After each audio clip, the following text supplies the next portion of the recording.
गोपीजन वल्लभ गिरिवरधारी।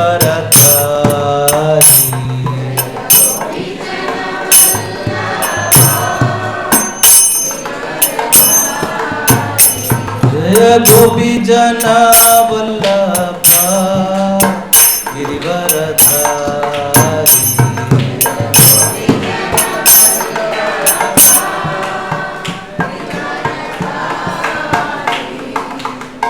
यशोदनंदन व्रज जन रंजन।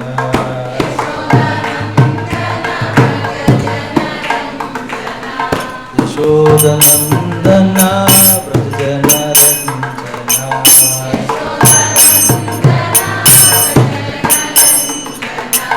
यमुना तीरा वनचारी।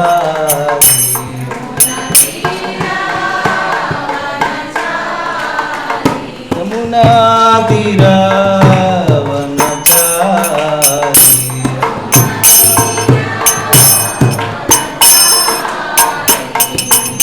राधा माधव कुंज बिहारी।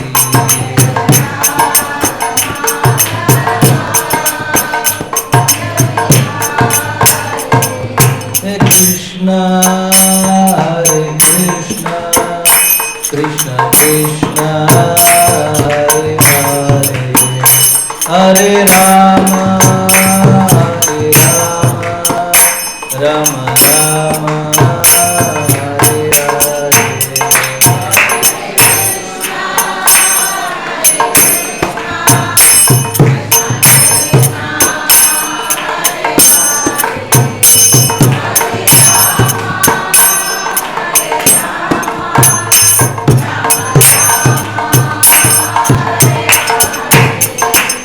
हरे कृष्ण कृष्ण कृष्ण हरे हरे। हरे राम राम राम हरे हरे। हरे कृष्ण कृष्ण कृष्ण हरे हरे।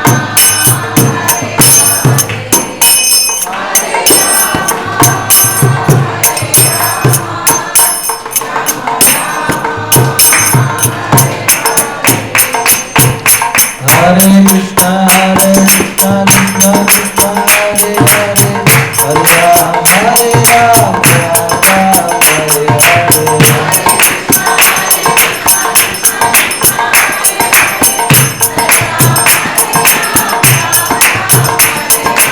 हरे कृष्ण कृष्ण कृष्ण हरे हरे। हरे राम राम हरे हरे।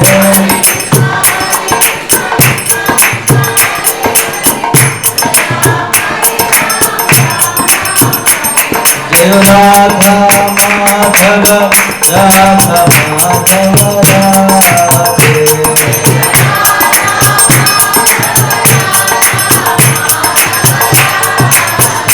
जय राधा माधव राधा माधव राधे।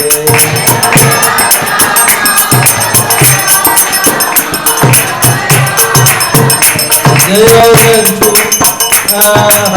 कृष्ण कृष्ण कृष्ण हरे हरे। हरे राम राम राम हरे हरे।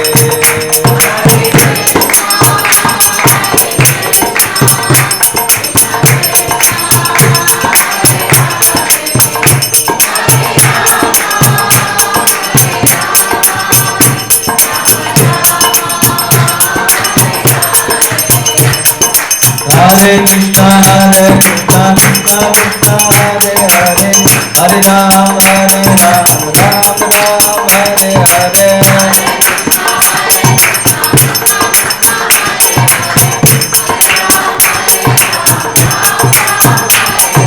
हरे कृष्ण कृष्ण कृष्ण हरे हरे। हरे Ram Ram Ram Hare Hare.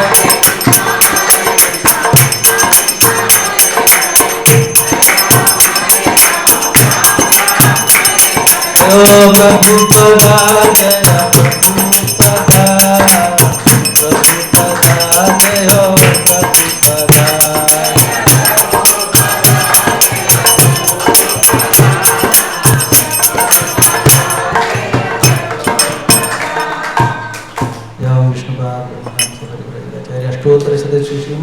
His Divine Grace Abhay Charanaaravinda Bhakti Vedanta Swami Srila Prabhupada ki Ananda Kodi Vaishnava Vrinda ki Namacharya Srila Haridas Thakur ki Shri Shri Gauranitai ki Shri Shri Krishna Balaram ki Nitai Gaura Premanande Om Namo Bhagavate Vasudevaya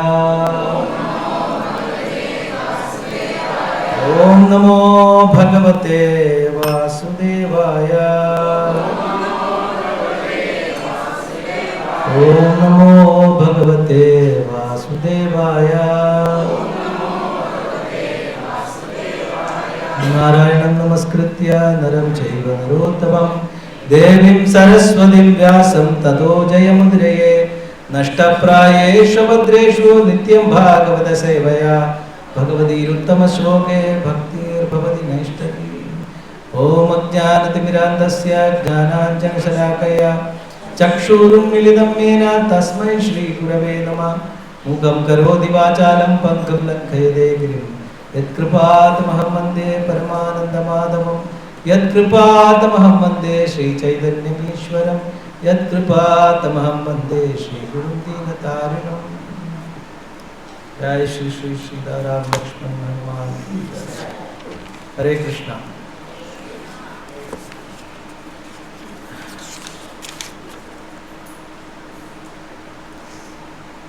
Hare Krishna. കുറച്ച് ദിവസം മുമ്പേ എൻ്റെ അടുത്ത് കുറച്ച് ഭക്തന്മാർ ആവശ്യപ്പെട്ടതനുസരിച്ചിട്ട് അവർ പറഞ്ഞു, സീതാമാതാവിനെ കുറിച്ചിട്ട് എന്തുകൊണ്ടാണ് സംസാരിക്കാത്തത്, സീതാമാതാവിനെ കുറിച്ചിട്ട് എന്തെങ്കിലും പറയാമോ എന്ന് ചോദിച്ചു. അപ്പോൾ ഞാൻ അതിനു വേണ്ടിയിട്ട് ശരി സംസാരിക്കാം, കാരണം ഈ വരുന്ന ആഴ്ച സീതാ നവമിയാണ്. അപ്പോൾ സീതാ നവമി പ്രമാണിച്ച് സീതാമാതാവിനെ കുറിച്ച് എന്തെങ്കിലും സംസാരിക്കാൻ പറ്റുമോ എന്ന് ചോദിച്ചു. ശരി, ഞാൻ അവർക്ക് സംസാരിക്കാമെന്ന് സമ്മതിക്കുകയും ചെയ്തു. ആക്ച്വലി നമ്മൾ ഈ കഥാപാത്രങ്ങൾ, പുരാണങ്ങളിലെ കഥാപാത്രങ്ങളെക്കുറിച്ച് നമ്മൾ വിശകലനം ചെയ്യുമ്പോൾ, അവരെക്കുറിച്ച് നമ്മൾ പഠിക്കുമ്പോൾ നമുക്ക് അവരുടെ വ്യക്തിത്വത്തിൽ കൂടി വൈദികമായിട്ടുള്ള സന്ദേശങ്ങൾ എങ്ങനെ നമ്മുടെ ജീവിതത്തിൽ പകർത്തണം എന്ന് മനസ്സിലാവും. അതായത് വേദിക് പ്രിൻസിപ്പിൾസ്, വൈദികമായിട്ടുള്ള വൈദിക തത്വങ്ങൾ, ഓരോ കഥാപാത്രങ്ങളും ഓരോ വേദങ്ങളിലെ ഓരോ തത്വങ്ങളെ അല്ലെങ്കിൽ ശാസ്ത്രത്തിലെ നമുക്ക് മനസ്സിലാക്കേണ്ട ഓരോ തത്വങ്ങളാണ് അവരുടെ വ്യക്തിത്വങ്ങളിൽ ഉള്ളത്. അതുകൊണ്ട് ഭക്തന്മാര് പുരാണങ്ങളിൽ പറഞ്ഞിരിക്കുന്ന ഓരോ വ്യക്തിത്വത്തിനെയും, ദ്രൗപദി, കുന്തി, ഇവൻ പ്രഭുപാദ് തന്നെ കുന്തി ദേവിയുടെ ഉപദേശങ്ങൾ എന്ന് പറഞ്ഞൊരു പുസ്തകം തന്നെ എഴുതിയിട്ടുണ്ട്. ദ്രൗപദി, കുന്തി, യുധിഷ്ഠിരൻ, അങ്ങനെ ശ്രീരാമൻ, ലക്ഷ്മണൻ, ഊർമിള, ഇങ്ങനെ ശാസ്ത്രങ്ങളിൽ പറഞ്ഞിരിക്കുന്ന ഓരോ കഥാപാത്രങ്ങൾ, വിഭീഷണനെ കുറിച്ച് വിശകലനം പഠിച്ചിട്ടുണ്ട്. ഇങ്ങനെ ഓരോ കഥാപാത്രങ്ങളെയും കുറിച്ച് പഠിക്കുമ്പോൾ നമുക്ക് ഭക്തിയുടെ വിവിധ തലങ്ങളെക്കുറിച്ച് മനസ്സിലാവും. ഭക്തന്മാർ എങ്ങനെയാണ് ഭഗവാന്റെ അടുത്ത് ഭഗവാനുമായിട്ട് ഇടപഴകുന്നത്, ഭഗവാനുമായിട്ട് എങ്ങനെയാണ് ബന്ധപ്പെടുന്നത്, അവരെങ്ങനെയാണ് ഭഗവാനെ സ്വാധീനിച്ചത്, അല്ലെങ്കിൽ ഭഗവാൻ എങ്ങനെ അവരിൽ സ്വാധീനമുണ്ടാക്കി, അത് നമുക്ക് മനസ്സിലാകുന്നത് ഈ ഭക്തന്മാരിൽ കൂടെയാണ്. അതുകൊണ്ടാണ് ശാസ്ത്രം പറയുന്നത്, ശ്രുതി ശാസ്ത്ര പുരാണാദി പഞ്ചരാത്ര വിധിംബിന ഏകാന്തകേർ ഹരേർ ഭക്തി ഉത്പാദായേവ കൽപ്പതേ. ശ്രുതി, ശാസ്ത്രം, പുരാണം ഇതെല്ലാം പഠിച്ചില്ലെങ്കിൽ പഞ്ചരാത്ര വിധി, വിഗ്രഹാരാധന, ഇതെല്ലാം പഠിക്കാതെ ഏകാന്തകേ ഹരിഭക്തി, ഭഗവാനിലുള്ള ഏകാന്തമായ ഭക്തിയിൽ നിന്ന് നമ്മൾ താഴേക്ക് വീണു പോകുമെന്ന് പറയുന്നത്. അപ്പോൾ പുരാണങ്ങളിൽ നമ്മൾ പഠിക്കുമ്പോൾ അതിനകത്ത് നമ്മൾ വെറും കഥകളല്ല, അതിലുള്ള കഥാപാത്രങ്ങൾ വെറും കഥാപാത്രങ്ങളല്ല, അതെല്ലാം ഓരോ വ്യക്തിത്വങ്ങൾ ഭഗവാനുമായിട്ട് എങ്ങനെ അവരുടെ ബന്ധം ഉണ്ടാക്കി എന്നുള്ളതിനെ കുറിച്ചിട്ട് നമ്മൾ മനസ്സിലാക്കണം. നമ്മൾ ഓരോരുത്തരെ കുറിച്ച് മനസ്സിലാക്കുമ്പോഴും ഓരോ കാര്യങ്ങൾ ഓരോരുത്തരെ പറ്റി നമ്മൾ കേൾക്കുമ്പോഴും നമ്മുടെ ഹൃദയത്തിനകത്ത് ഒരു പുതിയ വ്യക്തിത്വം നമ്മുടെ ഹൃദയത്തിൽ, നമ്മളിൽ തന്നെ നമ്മൾ അവരുടെ വ്യക്തിത്വത്തിൻ്റെ ഒരംശം നമ്മൾ സ്വാംശീകരിക്കുകയാണ് ചെയ്യുന്നത്. ഇപ്പോൾ സീതാദേവി അല്ലെങ്കിൽ സീതാമാതാവ് വളരെ രാമായണത്തിൽ നമ്മൾ ചോദിച്ചു, രാമായണത്തിൽ സീതയെ ഒഴിവാക്കി വെച്ചിട്ട് രാമായണമില്ല, ഉണ്ടോ? എവിടെ നോക്കിയാലും. പക്ഷെ നമ്മൾ പ്രാധാന്യം കൊടുക്കുന്ന എപ്പോഴും രാമനാണ്. രാമായണം, രാമൻ്റെ അയണം, രാമൻ്റെ കീർത്തി കുറിച്ച് സംസാരിക്കുന്നതാണ്, രാമൻ്റെ സഞ്ചാരമാണ്, രാമൻ്റെ യാത്രയാണ് രാമായണം. ഇങ്ങനെയൊക്കെ പറഞ്ഞിട്ട് ആണ് രാമായണത്തെ കുറിച്ച് പറയുന്നത്. പക്ഷേ നിങ്ങൾ ആ രാമായണം എന്ന് പറയുന്ന ഗ്രന്ഥത്തിൽ നിന്ന് സീതാദേവിയെ മാറ്റി നിർത്തി നോക്കൂ. രാമായണം ഉണ്ടോ? പിന്നെ അതിനകത്ത് രാമായണമില്ല. രാമായണം തന്നെ, രാമായണത്തിലെ ആദ്യത്തെ അയോധ്യാകാന്ഡം മുതൽ യുദ്ധകാന്ഡം വരെയുള്ള കാണ്ഡങ്ങളെ കോർത്തിണക്കിക്കൊണ്ടു പോകുന്ന ചരടാണ് സീതാദേവി. ഈ ഓരോ കാണ്ഡങ്ങളും ഓരോ മുത്തുകളാണെങ്കിൽ ആ മുത്തുകളെ കോർത്തിറക്കിയിരിക്കുന്നത് സീതാദേവിയാകുന്ന ചരടിൽ കൂടിയാണ്. രാമായണത്തിന്റെ ആദ്യത്തെ കാണ്ഡം ബാലകാണ്ഡത്തിൽ നമ്മൾ സീതാദേവി രാമനുമായിട്ട് വിവാഹം കഴിക്കുന്നത് വെച്ച് ആ ചരടിനെ കോർക്കുന്നത് തുടക്കം. ഇല്ലെങ്കിൽ രാമൻ അങ്ങനെയൊന്നും, രാമൻ രാജാവുണ്ടായിരുന്നു, രാമൻ അയോധ്യയിൽ വാണു, അങ്ങനെ വളരെ കാലം ജീവിച്ചു, അങ്ങ് പോകും. പക്ഷെ രാമൻ എവിടെ ചെന്ന് ആരെ വിവാഹം കഴിക്കുന്നു? സീതയെ വിവാഹം കഴിക്കുന്നതാണ് ആദ്യത്തെ ബാലകാണ്ഡം. രണ്ടാമത് അയോധ്യാകാന്ഡം എടുത്ത് നോക്കിയാൽ അയോധ്യാകാന്ഡത്തിൽ എന്താണ് കാണുന്നത്? സീത രാമന്റെ കൂടെ വനക്കാട്ടിൽ പോകുന്നതാണ്. അതാണ് അതിൽ പറയുന്നത്. മൂന്നാമത്തത് എന്താണ്? അരണ്യകാന്ഡം. അരണ്യകാന്ഡത്തിൽ എന്താണ് പറയുന്നത്? സീതയെ രാവണൻ തട്ടിക്കൊണ്ടുപോകുന്നതാണ് അരണ്യകാന്ഡത്തിലെ വിഷയം, അല്ലേ? സീത ചുമ്മാ അരണ്യകാന്ഡം ശ്രീദേവിയും ശ്രീരാമനും കൂടെ ഇങ്ങനെ കാറിൽ ചുറ്റി നടന്നു എന്ന് പറയുന്നതിൽ അല്ല കാര്യം. അതിനകത്ത് അരണ്യകാന്ഡത്തിലെ പ്രധാനപ്പെട്ട കാര്യം എന്താണ്? സീതാദേവി അവിടെ ഭയങ്കര ടേണിംഗ് പോയിന്റ് ആണ്. രാമായണത്തിന് ഒരു വലിയ ടേണിംഗ് പോയിന്റ് ആണത്. സീതാദേവിയെ രാവണൻ തട്ടിക്കൊണ്ടു പോകുന്നതാണ് അരണ്യകാന്ഡം. അടുത്തത് ഏതാണ്? കിഷ്കിന്ധാകാന്ഡം. എന്താണ്? അവിടെ ശ്രീരാമന്റെ വിലാപവും, ശ്രീരാമൻ ആരെ പറ്റിയാണ് വിലപിച്ചിരിക്കുന്നത്? സീതയെ അന്വേഷണത്തിന് വേണ്ടിയിട്ടുള്ള വാനരന്മാരുമായിട്ടുള്ള സന്ധി ചെയ്യലും സീതാന്വേഷണത്തിനുള്ള കാര്യങ്ങളുമാണ് ഏത് പറയുന്നത്? കിഷ്കിന്ധാകാന്ഡത്തിൽ പെടുന്നത്. അടുത്ത ഏതാണ്? സുന്ദരകാന്ഡം. സുന്ദരകാന്ഡത്തിൽ ഏതാണ്? ഹനുമാൻ പോയി സീതയെ കണ്ടുപിടിക്കുന്നതാണ്. അവിടെ ഹനുമാൻ ചുമ്മാ വെറുതെ നമുക്ക് ഒരു സ്വിമ്മിങ്ങിന് പോകാമെന്ന് പറഞ്ഞ് വാനരന്മാർ പോയതല്ല സമുദ്രബന്ധനത്തിൽ. എന്തിനാണ് പോയത്? അവിടുത്തെ ടോപ്പിക് ആരാണ്? മെയിൻ വിഷയം ആരാണ്? സീത എയിം ചെയ്താണ്. അപ്പൊ നമ്മൾ ഓരോ കാണ്ഡവും എയിം ചെയ്തിരിക്കുന്ന ഏതാണ്? സീതാദേവിയാണ്. സീതാദേവിയാകുന്ന ചരടിൽ കെട്ടിയാണ് ഇപ്പോൾ. അവസാനം യുദ്ധകാന്ഡത്തിൽ എന്താണ്? രാമനും സീതയും തമ്മിൽ ഒന്നിച്ചു കൂടുന്നതാണ്. ഇനി അതിനുശേഷം ഉത്തരകാന്ഡം നോക്കിക്കഴിഞ്ഞാൽ അതിലും സീത എങ്ങനെ ജനിക്കും, സീത ജനിക്കുന്നതിനുള്ള പിന്നിലുള്ള കഥകളെല്ലാം. ഇപ്പം രാമായണത്തിൽ സീത ഇല്ലാതെ രാമായണം ഇല്ല. ആദ്യം മുതൽ അവസാനം വരെ സീതയെ ചുറ്റിപ്പറ്റിയാണ് എന്ത് കടന്നു പോകുന്നത്?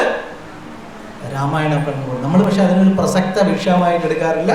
രാമനെ കുറിച്ച് മാത്രം നമ്മൾ വളരെ വിശകലനമായിട്ട് പഠിച്ചിട്ടുള്ളൂ.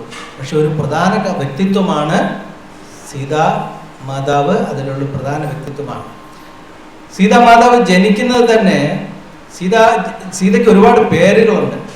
സീതയ്ക്ക് ഒരുപാട് പേരുകളാണ്. എന്താണ്? ഏതൊക്കെ? ഒന്ന് രണ്ട് പേരുകൾ പറയാമോ? ജാനകി. ജാനകി എന്ന് പറഞ്ഞാൽ എന്താണ് അർത്ഥം? ജനകന്റെ പുത്രി. ജനകൻ എന്ന് പറഞ്ഞാൽ, ജനകൻ എന്ന് പറയുന്നത് അവരുടെ എന്താണ്? അവരുടെ വംശത്തിന്റെ പേരാണ് ജനകൻ എന്ന് പറയുന്നത്. ഒരുപാട് ജനകന്മാരുണ്ട്. സീതയുടെ അച്ഛൻ ക്ഷീരധ്വജ ജനകനാണ്. അതിനു മുമ്പേ വേറെ മിഥില ജനകൻ എന്നൊക്കെ പറഞ്ഞിട്ട് വേറെ ജനകന്മാരുണ്ട്. സീതയുടെ അച്ഛൻ ആരാണ്? ക്ഷീരധ്വജ ജനകൻ. അങ്ങനെ ജനകന്റെ പുത്രിയായതുകൊണ്ട് ജാനകി എന്ന് അറിയപ്പെട്ടു. വേറെ മൈഥിലി. മൈഥിലി എന്ന് പറഞ്ഞാൽ മിഥില രാജ്യത്ത് ജനിച്ച ആ രാജ്യത്ത് അങ്ങനെ ഒരു പേര് കിട്ടാനും കാരണമുണ്ട്. അതായത് അതിന് ഒരു കഥയുണ്ട്, ഒരു ചെറിയ കഥ പറയാം. നമ്മൾ ഭാഗവതം 8ാമത്തെ സ്കന്ധമാണെന്ന് തോന്നുന്നു. 8ാമത്തെ സ്കന്ധം വായിക്കുമ്പോൾ അതിനകത്ത് നിമി മഹാരാജാവിൻ്റെ ചരിത്രം പറയും. ആർക്കെങ്കിലും ഓർമ്മയുണ്ടോ? നിമി മഹാരാജാവിൻ്റെ ചരിത്രം പറയും.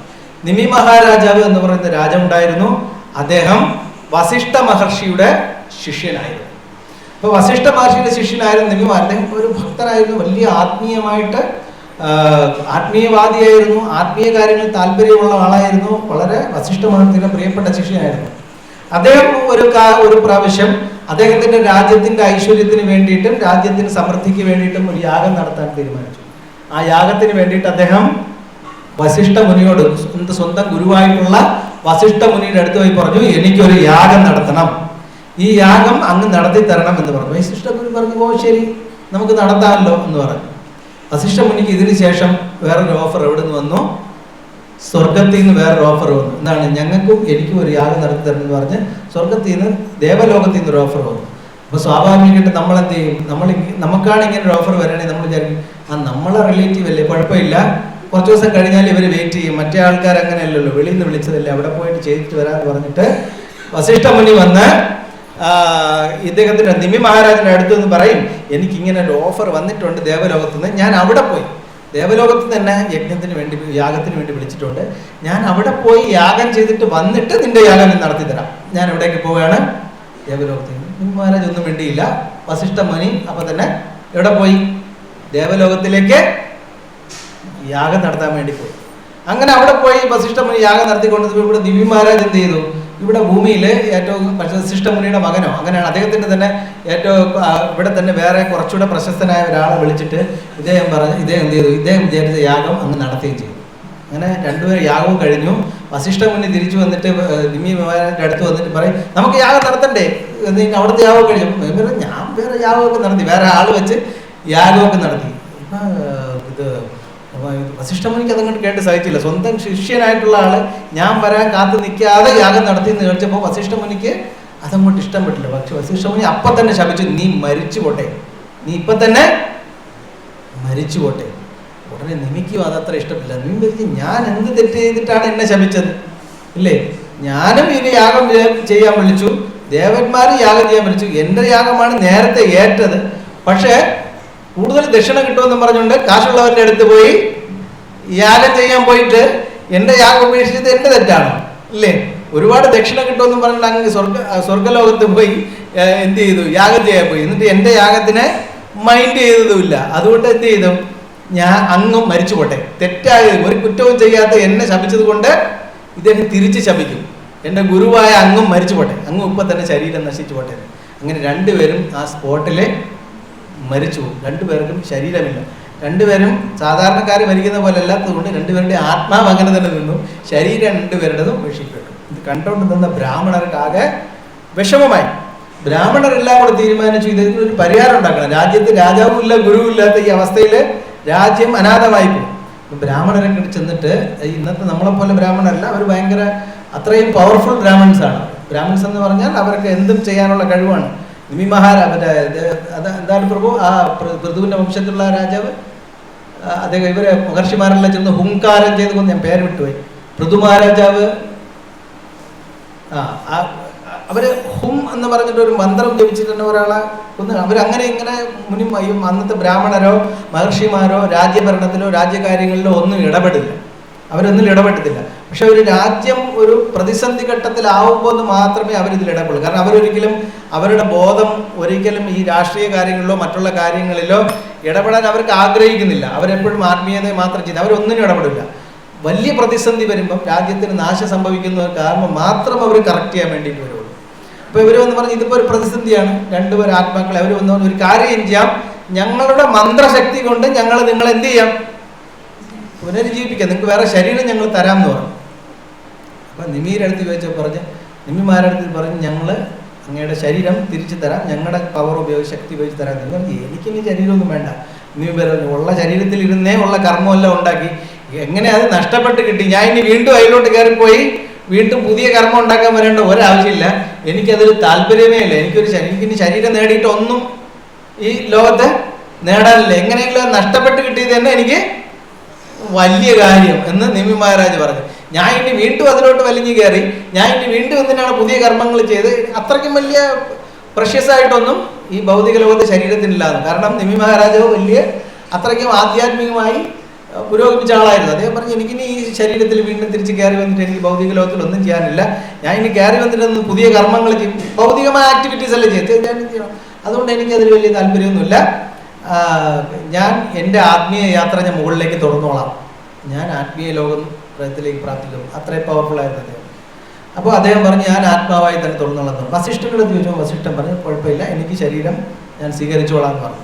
അപ്പോൾ അതിന് വേണ്ടിയിട്ടുള്ള പ്രോസസ്സ് എല്ലാം ചെയ്ത് അവരെന്ത് ചെയ്തു, വസിഷ്ഠ ശരീരത്തിന് അവർ ആത്മാവിനെ ഒരു കലശത്തിലാക്കി അങ്ങനെ അവർ വസിഷ്ഠന് ശരീരം കൊടുത്തു. പക്ഷേ നിമി മഹാരാജാവ് ശരീരം സ്വീകരിച്ചതുകൊണ്ട് അദ്ദേഹത്തിൻ്റെ ശരീരത്തിന് ഈ ബ്രാഹ്മണരെല്ലാവരും കൂടെ ചേർന്ന് എന്ത് ചെയ്തു, അതാണ് മിഥുനം ചെയ്യുക എന്ന് പറഞ്ഞാൽ കടഞ്ഞെടുക്കുക എന്നാണ്.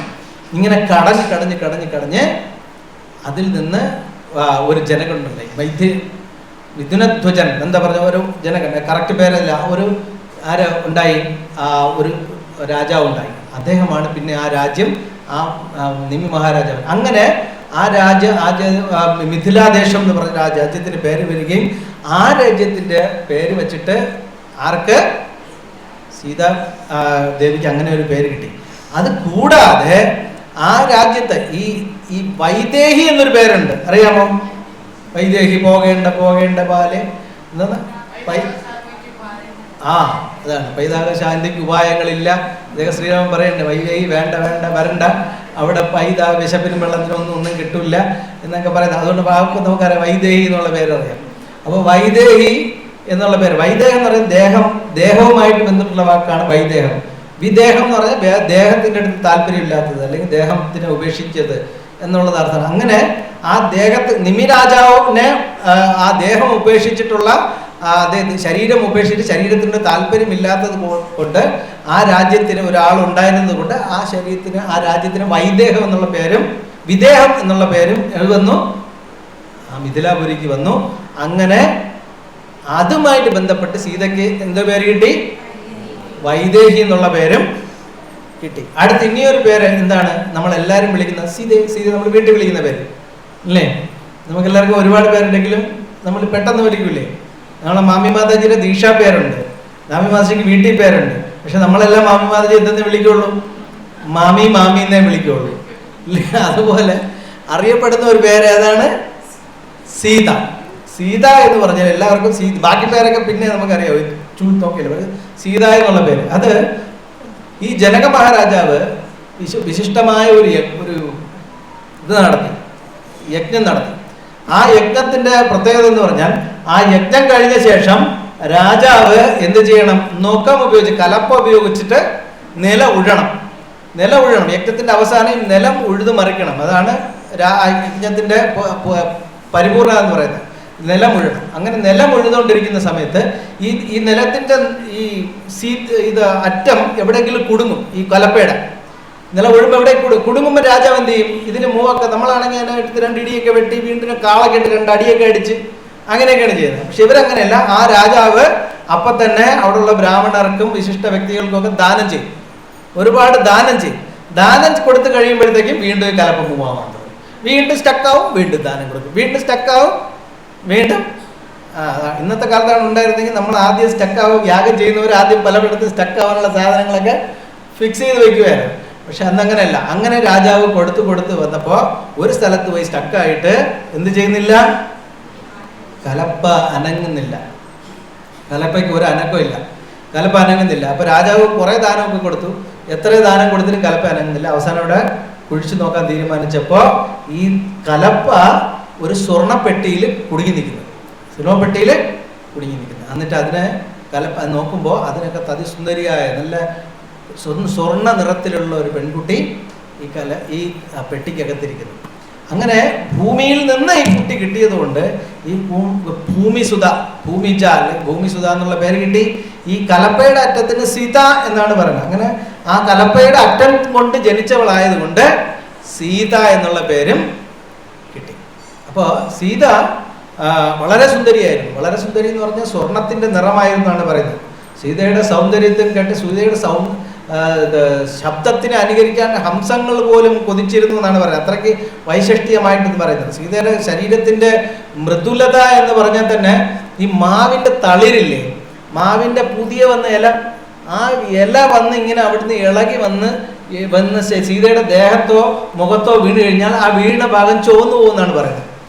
അത്രയ്ക്ക് സോഫ്റ്റ് ആയിരുന്നു സീതയുടെ ശരീരം എന്നാണ് പറയുന്നത്. ആ മിഥിലാപുരിയിൽ ഒരിടത്തും സീത കാല് വെച്ചിട്ടില്ല എന്നാണ് പറയുന്നത്. കാരണം അത്രയ്ക്ക് ഓമനിച്ചാണ് വളർത്തിയിരുന്നത്. സ്വർണ്ണ പാതകമിടാതെ സീതയെ വീട്ടിൽ നിന്ന് വെളിയിറക്കില്ല അച്ഛനും അമ്മയും.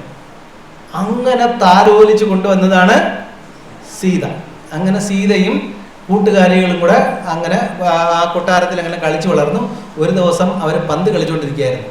പന്ത് കളിച്ചുകൊണ്ടിരുന്ന വഴിക്ക് സീതയുടെ കയ്യിൽ നിന്ന് പന്ത്, കൂട്ടുകാരുടെ കയ്യിൽ നിന്ന് പന്ത് തെറിച്ച് നേരെ ഉരുണ്ട് ടക്ക് ടക്ക് ടക്കെന്ന് തെറിച്ച് ഒരു റൂമിനകത്ത് കയറി. ആ സെക്യൂരിറ്റി ഗാർഡൊക്കെ തിക്കൊണ്ട് ആ റൂമിനകത്ത് കയറി. റൂമിനകത്ത് തെറിച്ച് ടക്ക് ടക്ക് ടക്ക് ടക്ക് ഉരുണ്ട് നേരെ പോയി ഒരു സാധനത്തിൻ്റെ അടിയിൽ പോയി കയറി. അതെന്താണ്? വില്ല്, ശൈവചാപം വെച്ചിരിക്കുന്ന വലിയ ഒരു ടേബിളുണ്ട്, ഒരു തറയിൽ ഇങ്ങനെ വെച്ചിട്ടുണ്ട്. അതിൻ്റെ അടിയിൽ പോയി വലിപ്പിടിക്കുക. എല്ലാവരും അയ്യോ ഇങ്ങനെ ഇരിക്കുകയാണ്. കാരണം ആ വില്ല് വലിച്ചു നീക്കണമെങ്കിൽ ഇനി 10,000 ഭടന്മാരോ അല്ലെങ്കിൽ ലക്ഷക്കണക്കിന് മറ്റേ അതോ വണ്ടിയൊക്കെ കൊണ്ടുവച്ചിട്ട് വലിച്ചാലേ അത് 1 ഇഞ്ച് നീങ്ങുള്ളൂ.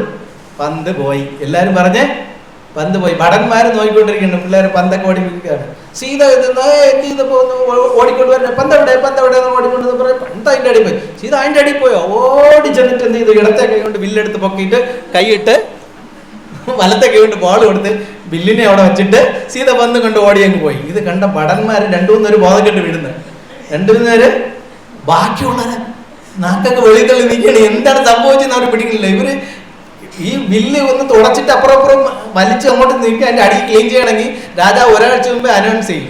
ഇന്ന പ്ലാറ്റൂണിൽ നിന്ന് ഒരു 10 പട്ടാളക്കാർ, അവിടുന്ന് ഒരു 200 പട്ടാളക്കാർ, ഇവിടുന്ന് ഒരു 5000 പട്ടാളക്കാർ, ഇത്രയും പേര് വന്നിട്ടാണ് 1 ഇഞ്ച് ഇങ്ങോട്ട് വലിച്ച് നീക്കിയിട്ട് തിരിച്ചു വെക്കണം.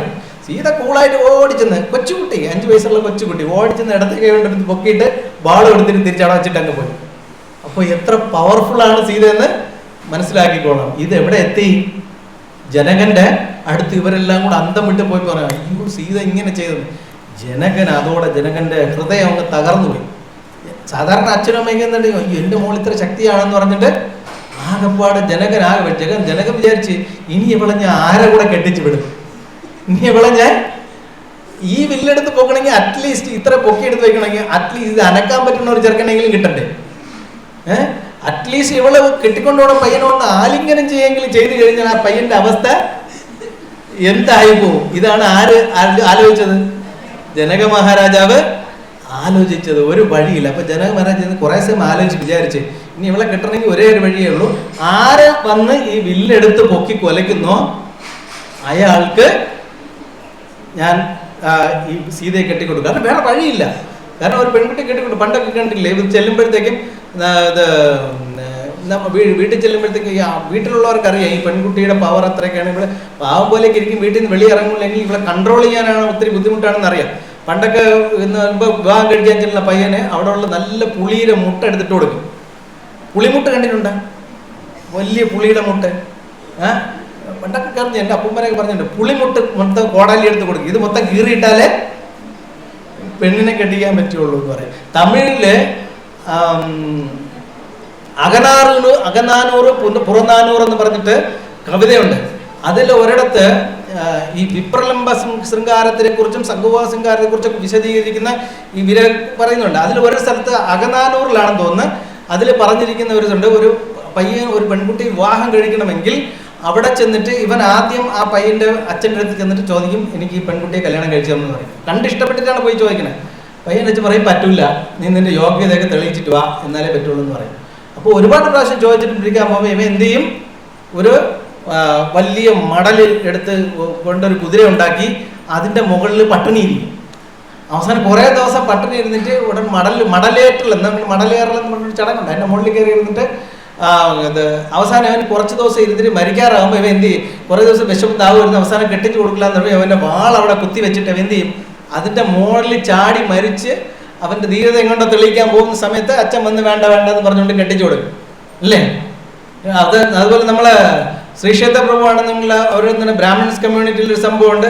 പയ്യൻ ഭയങ്കര വിരക്തനായിരിക്കണം. അതിനുവേണ്ടി കല്യാണം കഴിഞ്ഞ് തൊട്ട് മുമ്പ് പയ്യൻ എനിക്ക് പെണ്ണെന്ന് വേണ്ട, ഞാൻ കാശിക്ക് പോകണമെന്ന് പറഞ്ഞിട്ട് പോകണം. അയ്യോ പോവല്ലേ ഇനി വരണം, ഞാൻ നിങ്ങൾക്ക് 10 പവൻ കൂടുതൽ തരാം, അത് തരാം ഇത് തരാമെന്ന് പറഞ്ഞിട്ട് പോയി വിളിച്ചോണ്ടിരിക്കും.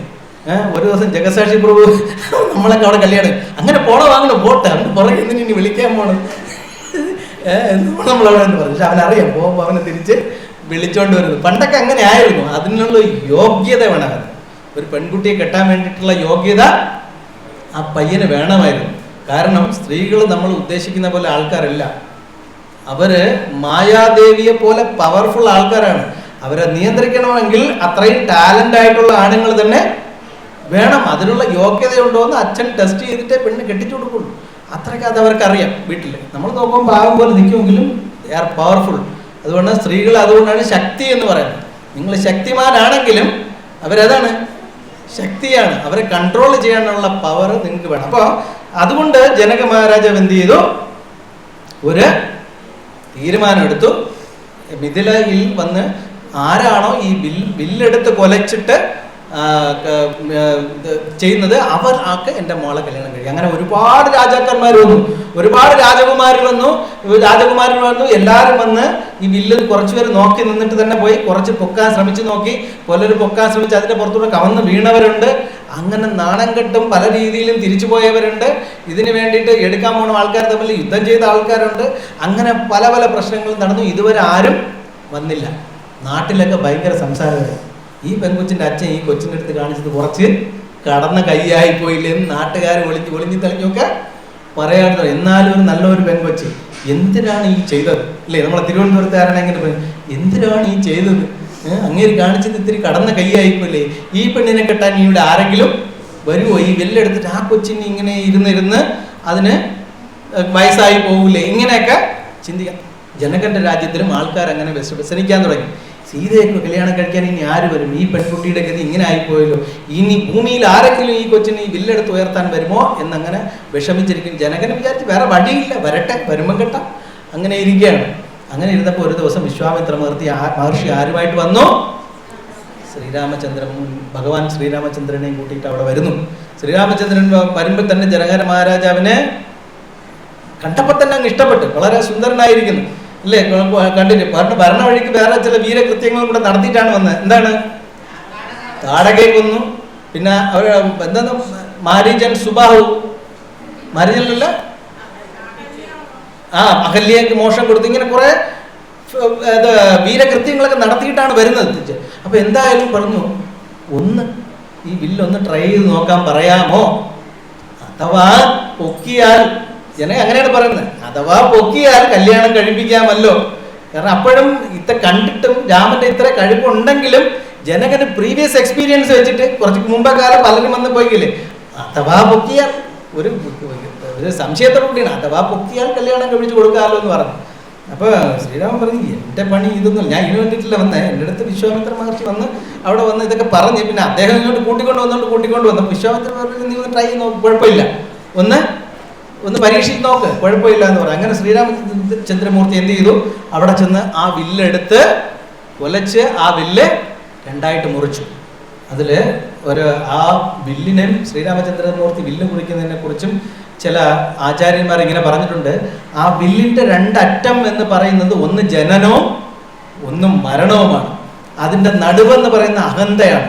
ആ ജനനവും മരണവും തമ്മിൽ നമ്മൾക്ക് ഇല്ലാതാവാതെ അതങ്ങനെ നിൽക്കുന്നത് ഈ നടുക്കുള്ള അഹന്ത കൊണ്ടാണ്. അത് ഭഗവാൻ അതിൻ്റെ രണ്ടറ്റവും കൂടെ ഭഗവാനുമായിട്ട് കണക്ട് ചെയ്യുമ്പോഴത്തേക്കും ആ അഹന്ത ഒടിഞ്ഞ് മാറുമ്പോൾ നമ്മൾ ജനനത്തിൽ നിന്നും മരണത്തിനും പുറത്ത് വെളിയിൽ വരും എന്ന് പറയും. അപ്പോൾ എന്തായാലും ആ സംഭവം നടന്നു. എന്ത് ചെയ്തു? എല്ലാവർക്കും ഭയങ്കര സന്തോഷമായി. വാൽമീകി അധ്യാത്മരാമായണത്തിൽ നിന്ന് വിൽമുറിഞ്ഞൊച്ച കേട്ട് മൈഥിലി മയിൽപ്പേല പേട പോലെ ഒക്കെ സന്തോഷിച്ചു എന്നൊക്കെയാണ് പറയുന്നത്. പക്ഷെ അതൊക്കെ ശരിയാണ്. വില്ല ഓടിച്ചു, എല്ലാവർക്കും ഭയങ്കര സന്തോഷമായി. ജനക മഹാരാജ ഉടനെ തന്നെ ആള് വിട്ട് സീതയെടുത്ത് പെട്ടെന്ന് എല്ലാം ഹാരം എടുത്തോണ്ട് പോവാ, പെട്ടെന്ന് കൊണ്ടുപോവാ, ഇത് വില്ലൊക്കെ മുറിച്ചിരിക്കുന്നു, ഇപ്പൊ തന്നെ ശ്രീരാമചന്ദ്രനെ കുറിച്ച് കല്യാണം കഴിക്കാന്നൊക്കെ പറഞ്ഞ് ജനക മഹാരാജ അവിടെ ഭയങ്കര ബഹളമൊക്കെ ഉണ്ടാക്കി. ശ്രീരാമചന്ദ്രൻ ഹാരം എടുത്തുകൊണ്ട് ശ്രീരാമചന്ദ്രമൂർത്തി പറഞ്ഞു, അതെങ്ങനെ പറ്റും? അങ്ങനെ കല്യാണം കഴിക്കാൻ പറ്റും? എൻ്റെ അച്ഛൻ പറയാതെ ഞാൻ അങ്ങനെ കല്യാണം കഴിക്കും? എൻ്റെ അച്ഛൻ പറയാതെ എങ്ങനെ കല്യാണം കഴിക്കും? ജനകൻ ആകെ ഷോക്കായിപ്പോയി. ആകെ ഉണ്ടായിരുന്നത് ഒരു വില്ലാണ്, അതും ഒടിഞ്ഞു പോയി. ഇനിയിപ്പം അടുത്ത ആളിനെ ഞാൻ എന്ത് വില്ല് വെച്ച് ടെസ്റ്റ് ചെയ്യും? ഇവിടെ കിട്ടി യോഗ്യത ഉള്ള ഒരാളുടെ അടുത്ത് പറഞ്ഞപ്പോൾ അച്ഛൻ പറഞ്ഞാലേ കല്യാണം കഴിക്കുള്ളൂ എന്ന് പറയും. ഇപ്പോഴൊക്കെ ആണെങ്കിൽ എന്ത് ചെയ്യും? ആ പെൺകുട്ടി എന്ത് ചെയ്യും? എന്നാ പോയി നിന്റെ അച്ഛൻ്റെ അടുത്ത് വരുന്നത്, എനിക്ക് നിന്നെ വേണ്ടെന്ന് പറയും അല്ലേ? നിന്റെ അച്ഛൻ പറഞ്ഞിട്ടേ കല്യാണം കഴിക്കുള്ളൂ എങ്കിൽ എനിക്ക് നിന്നെ വേണ്ടെന്ന് പറയും. പക്ഷേ സീത അവിടെ വേറൊരു പ്ലസ് പോയിന്റ് ആണ് കണ്ടത്. ശ്രീരാമചന്ദ്രമൂർത്തിയുടെ ഗുണങ്ങളെല്ലാം സീത ഒന്നുകൂടെ ഒന്ന് കൺഫേം ചെയ്യാണ്. സീത തീരുമാനിച്ച് എനിക്ക് ഇദ്ദേഹത്തിന് തന്നെ മതി, കല്യാണം കഴിക്കണമെങ്കിൽ ഇദ്ദേഹത്തിന് തന്നെ മതി എന്ന് തീരുമാനിച്ചു. കാരണം ശ്രീരാമചന്ദ്രമൂർത്തി കൂളായിട്ട് പറഞ്ഞ്, സീത ഹാരമായിട്ട് വന്നപ്പോൾ കൂളായിട്ട് പറഞ്ഞ്, അച്ഛൻ പറയാതെ ഞാൻ കല്യാണം കഴിക്കില്ല എന്ന് പറഞ്ഞു. അച്ഛൻ പറഞ്ഞാലേ ഞാൻ വിവാഹം കഴിക്കുകയുള്ളൂ, അച്ഛൻ്റെ അനുവാദം ഇല്ല പറ്റില്ല എന്ന് പറഞ്ഞു. അപ്പോൾ സീതയ്ക്ക് ഒരു കാര്യം മനസ്സിലായി. സാധാരണ സ്ത്രീകൾ ഒരു പുരുഷനെ ഒരു സ്ത്രീയെ ഏൽപ്പിക്കുമ്പോൾ അവർ പ്രതീക്ഷിക്കുന്ന 3 ഗുണങ്ങളിലൊന്നാണ് ആ ഒരു സ്ത്രീയെ സംരക്ഷിക്കാനുള്ള കഴിവ് ആ പുരുഷനുണ്ടോ എന്നുള്ളതാണ്. അത് ശ്രീരാമചന്ദ്രമൂർത്തി തെളിയിച്ചു. മറ്റു രാക്ഷസന്മാരെ കൊണ്ടു ഇവിടെ വന്നിട്ട് ആ വില്ലു ഓടിച്ചപ്പോൾ പ്രൊട്ടക്ട് ചെയ്യാനുള്ള, സംരക്ഷിക്കാനുള്ള കഴിവുണ്ടെന്നുള്ളത് കൺഫേം ആയി. രണ്ടാമത്തത്, സ്ത്രീകൾ പ്രതീക്ഷിക്കുന്ന ഒരു കാര്യമുണ്ട്, അങ്ങേരുടെ ഹൃദയത്തിലുള്ളത് എൻ്റെ അടുത്ത് തുറന്ന് പറയണം, ഉള്ളിലുള്ള കാര്യം തുറന്ന് പറയണം. സാധാരണ പുരുഷന്മാരെങ്ങനെയാണ്, അവർക്ക് എന്തെങ്കിലും വിഷമൊക്കെ വന്നു കഴിഞ്ഞാൽ അവരിങ്ങനെ ആലോചിച്ചോണ്ട് എന്ത് പറ്റി, വല്ലതും ഉണ്ടെങ്കിൽ പറയണം, ഓ ഒന്നുമില്ല, ഇങ്ങനെ ഇരിക്കും. ഇത് പറയുമ്പോഴത്തേക്ക് പറഞ്ഞാൽ എനിക്കും കൂടെ വലിയ സഹായിക്കാനുണ്ടെങ്കിൽ അപ്പൊ അവരെ മനസ്സിൽ വേറൊരു ഈഗോ വരും. അപ്പൊ എന്നെ അവൾക്ക് സഹായിക്കാറായ, അവള് സഹായിച്ചാലേ ഞാൻ എനിക്കിത് ചെയ്യാൻ പറ്റുള്ളൂ എന്നാണോ? അപ്പൊ ഇവർ കുറച്ചുകൂടെ അങ്ങ് ഡീപ്പായിട്ട് ഉള്ളിലോട്ടങ്ങ് ആവും. അത്രയ്ക്ക് ഇനി അവളെ സഹായം കൊണ്ട് ഞാൻ ഇതൊക്കെ അങ്ങ് എൻ്റെ പ്രശ്നം അങ്ങ് തരണം ചെയ്യാൻ വേണ്ടിയിട്ടൊക്കെ അവളായോ എന്നൊക്കെ വിചാരിച്ചിട്ട് ഈ ആണുങ്ങൾ പിന്നെയും കുറച്ചുകൂടെ അങ്ങ് ഗ്രേവാ, കുറച്ചുകൂടെ അങ്ങ് മിണ്ടാതെ അങ്ങനെ ഇരിക്കും അല്ലേ? പക്ഷെ ഇവിടെ ശ്രീരാമചന്ദ്രമൂർത്തി എന്താണ്, അദ്ദേഹം ഉള്ളിലുള്ളത് ടവനങ്ങ് പെട്ടെന്ന് തുറന്ന് പറയുന്ന ഒരു സ്വഭാവം. അദ്ദേഹം എല്ലാം ഓപ്പണായിട്ട് എല്ലാം തുറന്ന് പറയുന്നു ഇല്ല അല്ലേ? വേറെ ഒന്നും ചിന്തിക്കാതെ അപ്പുള്ള കാര്യം ഇത് ഓപ്പണായിട്ട് തുറന്ന് പറയുന്നത്. അത് ആർക്ക് ഇഷ്ടപ്പെട്ടു? സീതാദേവിക്ക് ഇഷ്ടപ്പെട്ടു. മൂന്നാമത്തെ കാര്യം, എൻ്റെ ഭർത്താവ് എങ്ങനെയുള്ള ആളായിരിക്കണം? എന്നെ അല്ലാതെ വേറെ ആരെയും നോക്കാൻ പാടില്ല, എന്നെ അല്ലാതെ വേറൊരു സ്ത്രീകളെ നോക്കാനും പാടില്ല. എൻ്റെ അടുത്ത് വേറെ അദ്ദേഹം അത്ര കുറച്ച് ഇന്ദ്രിയ കൺട്രോളൊക്കെ ഉള്ള ആളായിരിക്കണം എന്ന് ആഗ്രഹിക്കുന്ന അങ്ങനെയുള്ള ഒരാളിനായിരിക്കും സ്ത്രീകൾ അയക്കുന്നത്. അതും ഇവിടെ സീതയ്ക്ക് കൺഫർമേഷൻ കിട്ടി. കാരണം ഇവിടെ സീതയെ കല്യാണം കഴിക്കാൻ വേണ്ടിയിട്ട് ഇവിടെ യുദ്ധങ്ങൾ വരെ നടന്നിട്ടുണ്ട്. ആൾക്കാർ മെനക്കെട്ട് എത്രയോ ദൂരത്ത് നിന്ന് ഇവിടെ വന്ന് എന്തൊക്കെ സാഹചര്യങ്ങളും കോപ്രായം കാണിച്ചിട്ടും സീതയെ കല്യാണം കഴിക്കാൻ പറ്റിയില്ല. പക്ഷെ ഇവിടെ ഒരാൾ ക്വാളിഫൈഡ് ആയിട്ട് വന്നിട്ട് നിൽക്കുന്നു. അതിന് മുമ്പ് സുന്ദരിയായ സീത വന്ന്, ഇത്രയും സുന്ദരിയായ സീതയെ ആൾക്കാർ യുദ്ധം ചെയ്ത് കിട്ടണമെന്ന് ആഗ്രഹിക്കുന്ന സീത മുമ്പ് വന്ന് നിന്നിട്ട് മുഖത്ത് നോക്കിയിട്ട് എന്താ പറയുന്നത്, വേണ്ട എന്ന് പറ്റൂല. നമ്മളാണെങ്കിൽ അച്ഛനൊക്കെ പിന്നെ ആദ്യം പെണ്ണിനെ കെട്ടിയിട്ട് വീട്ടിൽ കൊണ്ടുപോവാം അല്ലേ, അമ്മാവന്റെ സ്വത്ത് നോക്കും, ഇത്രേ നോക്കുള്ളൂ അല്ലേ, എന്നാണ് നമ്മൾ ആദ്യം അറിയും. പക്ഷേ ഭഗവാൻ ശ്രീരാമചന്ദ്രമൂർത്തി എന്ത് ചെയ്തു? നിരസിക്കുകയാണ് ചെയ്തത്. അദ്ദേഹം ധർമ്മത്തിന്റെ അച്ഛൻ പറഞ്ഞില്ല എനിക്ക് വേണ്ട, അപ്പൊ ഇത്ര വലിയ സുന്ദരിയായാലും ശരി ഞാൻ എൻ്റെ പ്രിൻസിപ്പളില് ഉറച്ചു നിൽക്കും. അപ്പൊ സീതയ്ക്ക് 100% കൺഫർമേഷനായി. ഇതിന് ഒരു സെക്കൻഡ് കൺഫർമേഷനായിട്ട് ആരെടുത്തു? സീത എടുത്തു. സീത ഉറപ്പിച്ചു, എനിക്ക് ഭർത്താവാണെങ്കിൽ കുഴപ്പമില്ല, അച്ഛനടുത്ത് പെർമിഷൻ വാങ്ങിച്ചുകൊണ്ട് വന്നിട്ടായാലും ഞാൻ കെട്ടിക്കോളാം എന്ന് പറഞ്ഞ് എന്ത് ചെയ്തു? സീത കൺഫർമേഷൻ ഉറപ്പിച്ചു. ശ്രീരാമചന്ദ്രമൂർത്തിയുടെ ആ ഇന്ദ്രിയ നിയന്ത്രണവും ആര് കൺഫേം ചെയ്തു? സീത കൺഫേം ചെയ്തു. അങ്ങനെ അയോധ്യയിലേക്ക് ആളയച്ചിട്ട് അയോധ്യയിൽ നിന്ന് അവിടുന്ന് എല്ലാവരും കൂടെ, ദശരഥൻ ആദ്യം ഇറങ്ങി മകളുടെ കല്യാണം കാണാൻ വേണ്ടി. ദശരഥൻ ഫസ്റ്റ് ഇറങ്ങി, ആദ്യം അവിടുന്ന് ഇറങ്ങിയ ദശരഥനാണ്.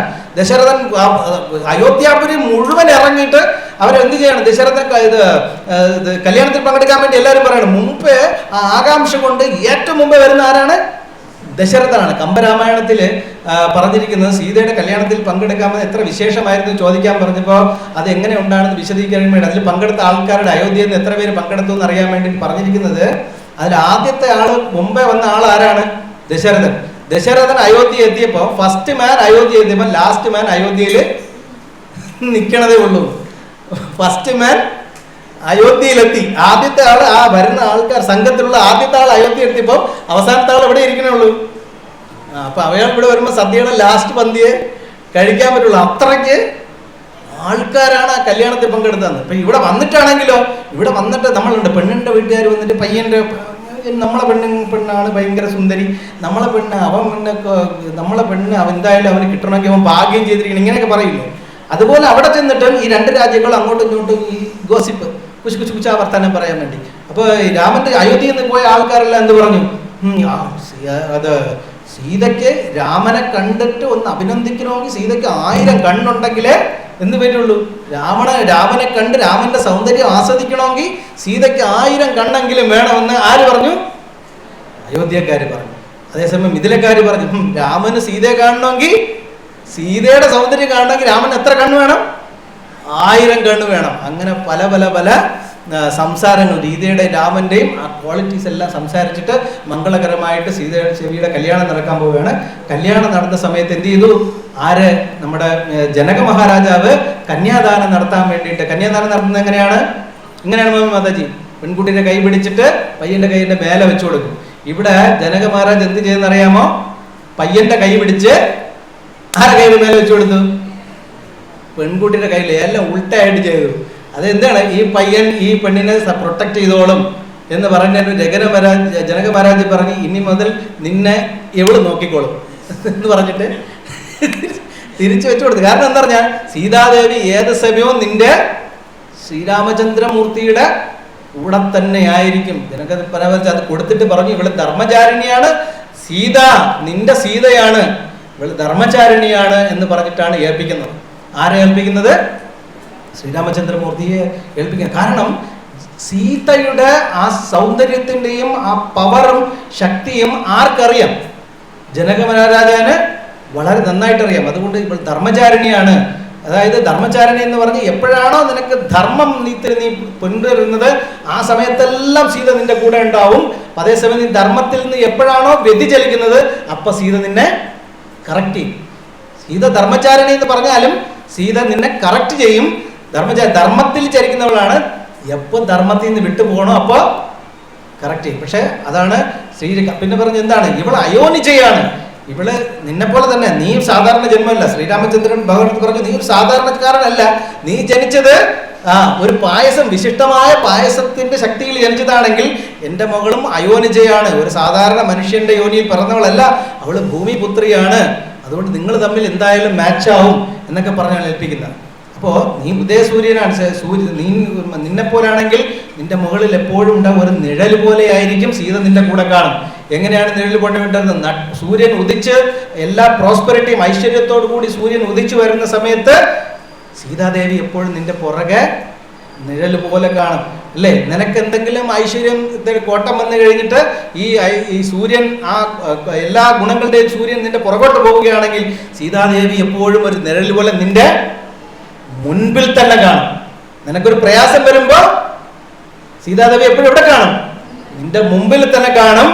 നിന്റെ പ്രോസ്പെരിറ്റി, നിനക്ക് ഐശ്വര്യങ്ങളും ഗുണവുമുള്ള സമയത്ത് നിന്റെ പുറകിൽ തന്നെ നിൽക്കും അല്ലേ? ഇപ്പോഴാണെങ്കിൽ നമ്മളൊക്കെ ആണെങ്കിൽ എന്തെങ്കിലും ഐശ്വര്യം ഉള്ളപ്പോൾ നമ്മളെല്ലാം മുമ്പ് നിൽക്കും അല്ലേ? ഐശ്വര്യം ഇല്ലെങ്കിൽ നമ്മളെല്ലാം പുറകെ നിൽക്കും. അതാണ്. പക്ഷെ സീതാദേവി നേരെ തിരിച്ചായിരുന്നു. അതുകൊണ്ടാണ് ജനകൻ ഈ പ്രോസസ്സിനെ നേരെ തിരിച്ചു ചെയ്തത്. അപ്പോൾ സീതാദേവി നമ്മൾ കാണുന്ന പോലെ രാമായണത്തിലെ അതിശക്തമായ ഒരു കഥാപാത്രമാണ്. ഇത് നമ്മൾ പറഞ്ഞു ശ്രീരാമചന്ദ്രമൂർത്തി എടുത്ത് പൊക്കിയ വില്ല് പൊക്കിയെടുത്ത സീതയെ രാവണൻ എങ്ങനെ തട്ടിക്കൊണ്ടുപോയി അല്ലേ? അതെല്ലാം അതിനെല്ലാം മഞ്ഞെല്ലാം ആ കഥയ്ക്ക് പിന്നിലെല്ലാം ഓരോ റീസൺ ഉണ്ട്. എല്ലാത്തിൻ്റെ പേരിലും ഒരു ലക്ഷ്യമുണ്ട്. കഥത്തിൻ്റെ പേരിലെല്ലാം ഒരു ലക്ഷ്യമുണ്ട്. അങ്ങനെ ശ്രീരാമചന്ദ്രമൂർത്തി എന്ത് ചെയ്യുന്നു? അദ്ദേഹത്തിനെ കൊണ്ടുവന്ന് അയോധ്യ പോകുന്നു. അടുത്തത് നമ്മൾ അയോധ്യാകാന്ഡത്തിലാണ്. അയോധ്യാകാന്ഡത്തിൽ ഒരു ദിവസം ഇങ്ങനെ വന്ന് ദശരഥൻ ആളയച്ചിട്ട് വന്ന് വിളിച്ചോണ്ട് പോകുന്ന വഴിക്ക് സീതാദേവി ഇരിക്കുന്ന സമയത്ത് ഒരു ശ്രീരാമചന്ദ്രൻ അച്ഛൻ വന്ന് വിളിക്കുന്നു എന്ന് പറഞ്ഞിട്ട് അച്ഛനെ കാണാൻ പോകുമ്പോഴത്തേക്കും ഒരു കഴുത്തി കിടന്ന് ഹാര ഊരി സീതാദേവിയുടെ കഴുത്തിൽ ഇട്ട് കൊടുത്തിട്ട് രാമൻ സീതയുടെ മുഖത്ത് നോക്കി ചിരിക്കുന്നു.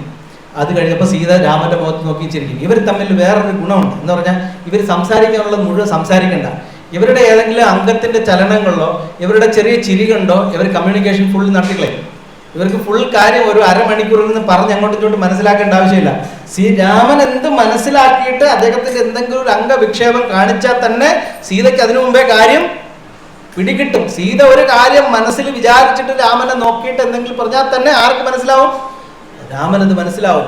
അപ്പോൾ അതിൽ പറയുന്നത്, ആചാര്യന്മാർ പറയുന്നത്, ആര ഊരി ഇട്ടതിന് ശേഷം രാമൻ സീതയെ നോക്കി പിരിച്ചപ്പോൾ പറഞ്ഞു, ഞാൻ എൻ്റെ അച്ഛനെ കാണാൻ പോവുകയാണ്. ആ ചിരിയിൽ നിന്ന് സീത മനസ്സിലാക്കിയത്, എൻ്റെ അച്ഛൻ വിളിക്കുന്നുണ്ട്, അച്ഛനെ കാണാൻ പോവുകയാണ്. പോകുമ്പോൾ ഞാൻ രാജാവാണ്, തിരിച്ചു വരുമ്പോൾ ഞാൻ ചിലപ്പം ഭിക്ഷക്കാരനായിരിക്കും, അപ്പം നിനക്ക് തരാൻ ഈ മാല മാത്രമേ ചിലപ്പോൾ കാണുകയുള്ളൂ. സീതയും അതുപോലെ ചിരിച്ചോണ്ട് പറയുന്നു, അങ്ങ് എന്താണോ പിതാക്കന്മാർ പറയുന്നത് അതനുസരിച്ച് അങ്ങയുടെ കൂടെ എപ്പോഴും ഞാൻ തന്നെ ഉണ്ടായിരിക്കുമെന്ന് മനസ്സിലായി. അങ്ങനെ തിരിച്ചു പോയി വനത്തിൽ തിരിച്ചു വന്നു. കാട്ടിൽ പോകണമെന്ന് അച്ഛൻ പറഞ്ഞത് രാമചന്ദ്രമൂർത്തി അപ്പം തന്നെ രാമചന്ദ്രമൂർത്തി പിന്നെ വേറെ തീരുമാനമൊന്നുമില്ല. നമ്മൾ നേരത്തെ പറഞ്ഞില്ലേ, വേറെ പ്രിൻസിപ്പൽ വിട്ടൊരു കളി അദ്ദേഹത്തിന് ഇല്ല. അദ്ദേഹം അപ്പം തന്നെ കാട്ടിൽ പോകാൻ തീരുമാനിച്ചിട്ട് വന്ന് സീതയുടെ അടുത്ത് പറഞ്ഞ് ഞാൻ ഇങ്ങനെ കാട്ടിൽ പോവേണ്ട, നീ ഒരു കാര്യം ചെയ്യണം.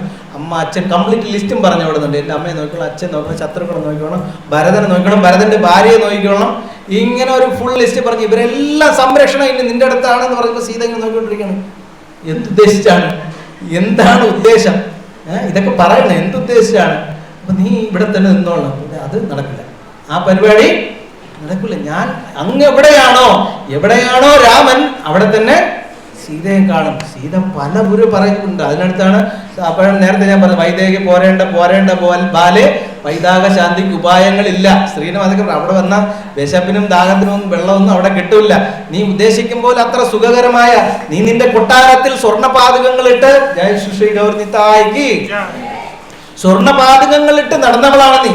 നിന്റെ ശരീരം ഒരു മാന്തളിർ വീണാ പോലും ചുവന്നു പോകുന്ന തരത്തിലുള്ള അത്രയും മൃദുലമായ ശരീരമാണ് നീ. നിനക്ക് ഈ കാടൊന്നും പറ്റൂല സീതേ. നീ ഈ കാട്ടിൽ വന്നാൽ നിനക്ക് വിശപ്പും ദാഹവും അടക്കാനൊന്നും പറ്റത്തില്ല. അവിടെ ഇവിടെ കിട്ടുന്നത് പോലെ ഒന്നും കിട്ടില്ല. ഫലമൂലങ്ങൾ നീ ഭക്ഷിച്ചുകൊണ്ട് നടക്കേണ്ടി വരും.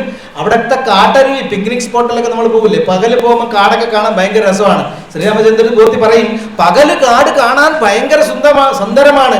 കിളികളുടെ ഇങ്ങനെ വെള്ളച്ചാട്ടത്തിന്റെ മനോഹരമായ സ്വരവും കിളികളുടെ നാദവും കാറ്റിന്റെ ശബ്ദവും പച്ചപ്പ് നരങ്ങളും പൂക്കളും എല്ലാം കാണാൻ കാട് പകല് ഭയങ്കര മനോഹരമാണ്.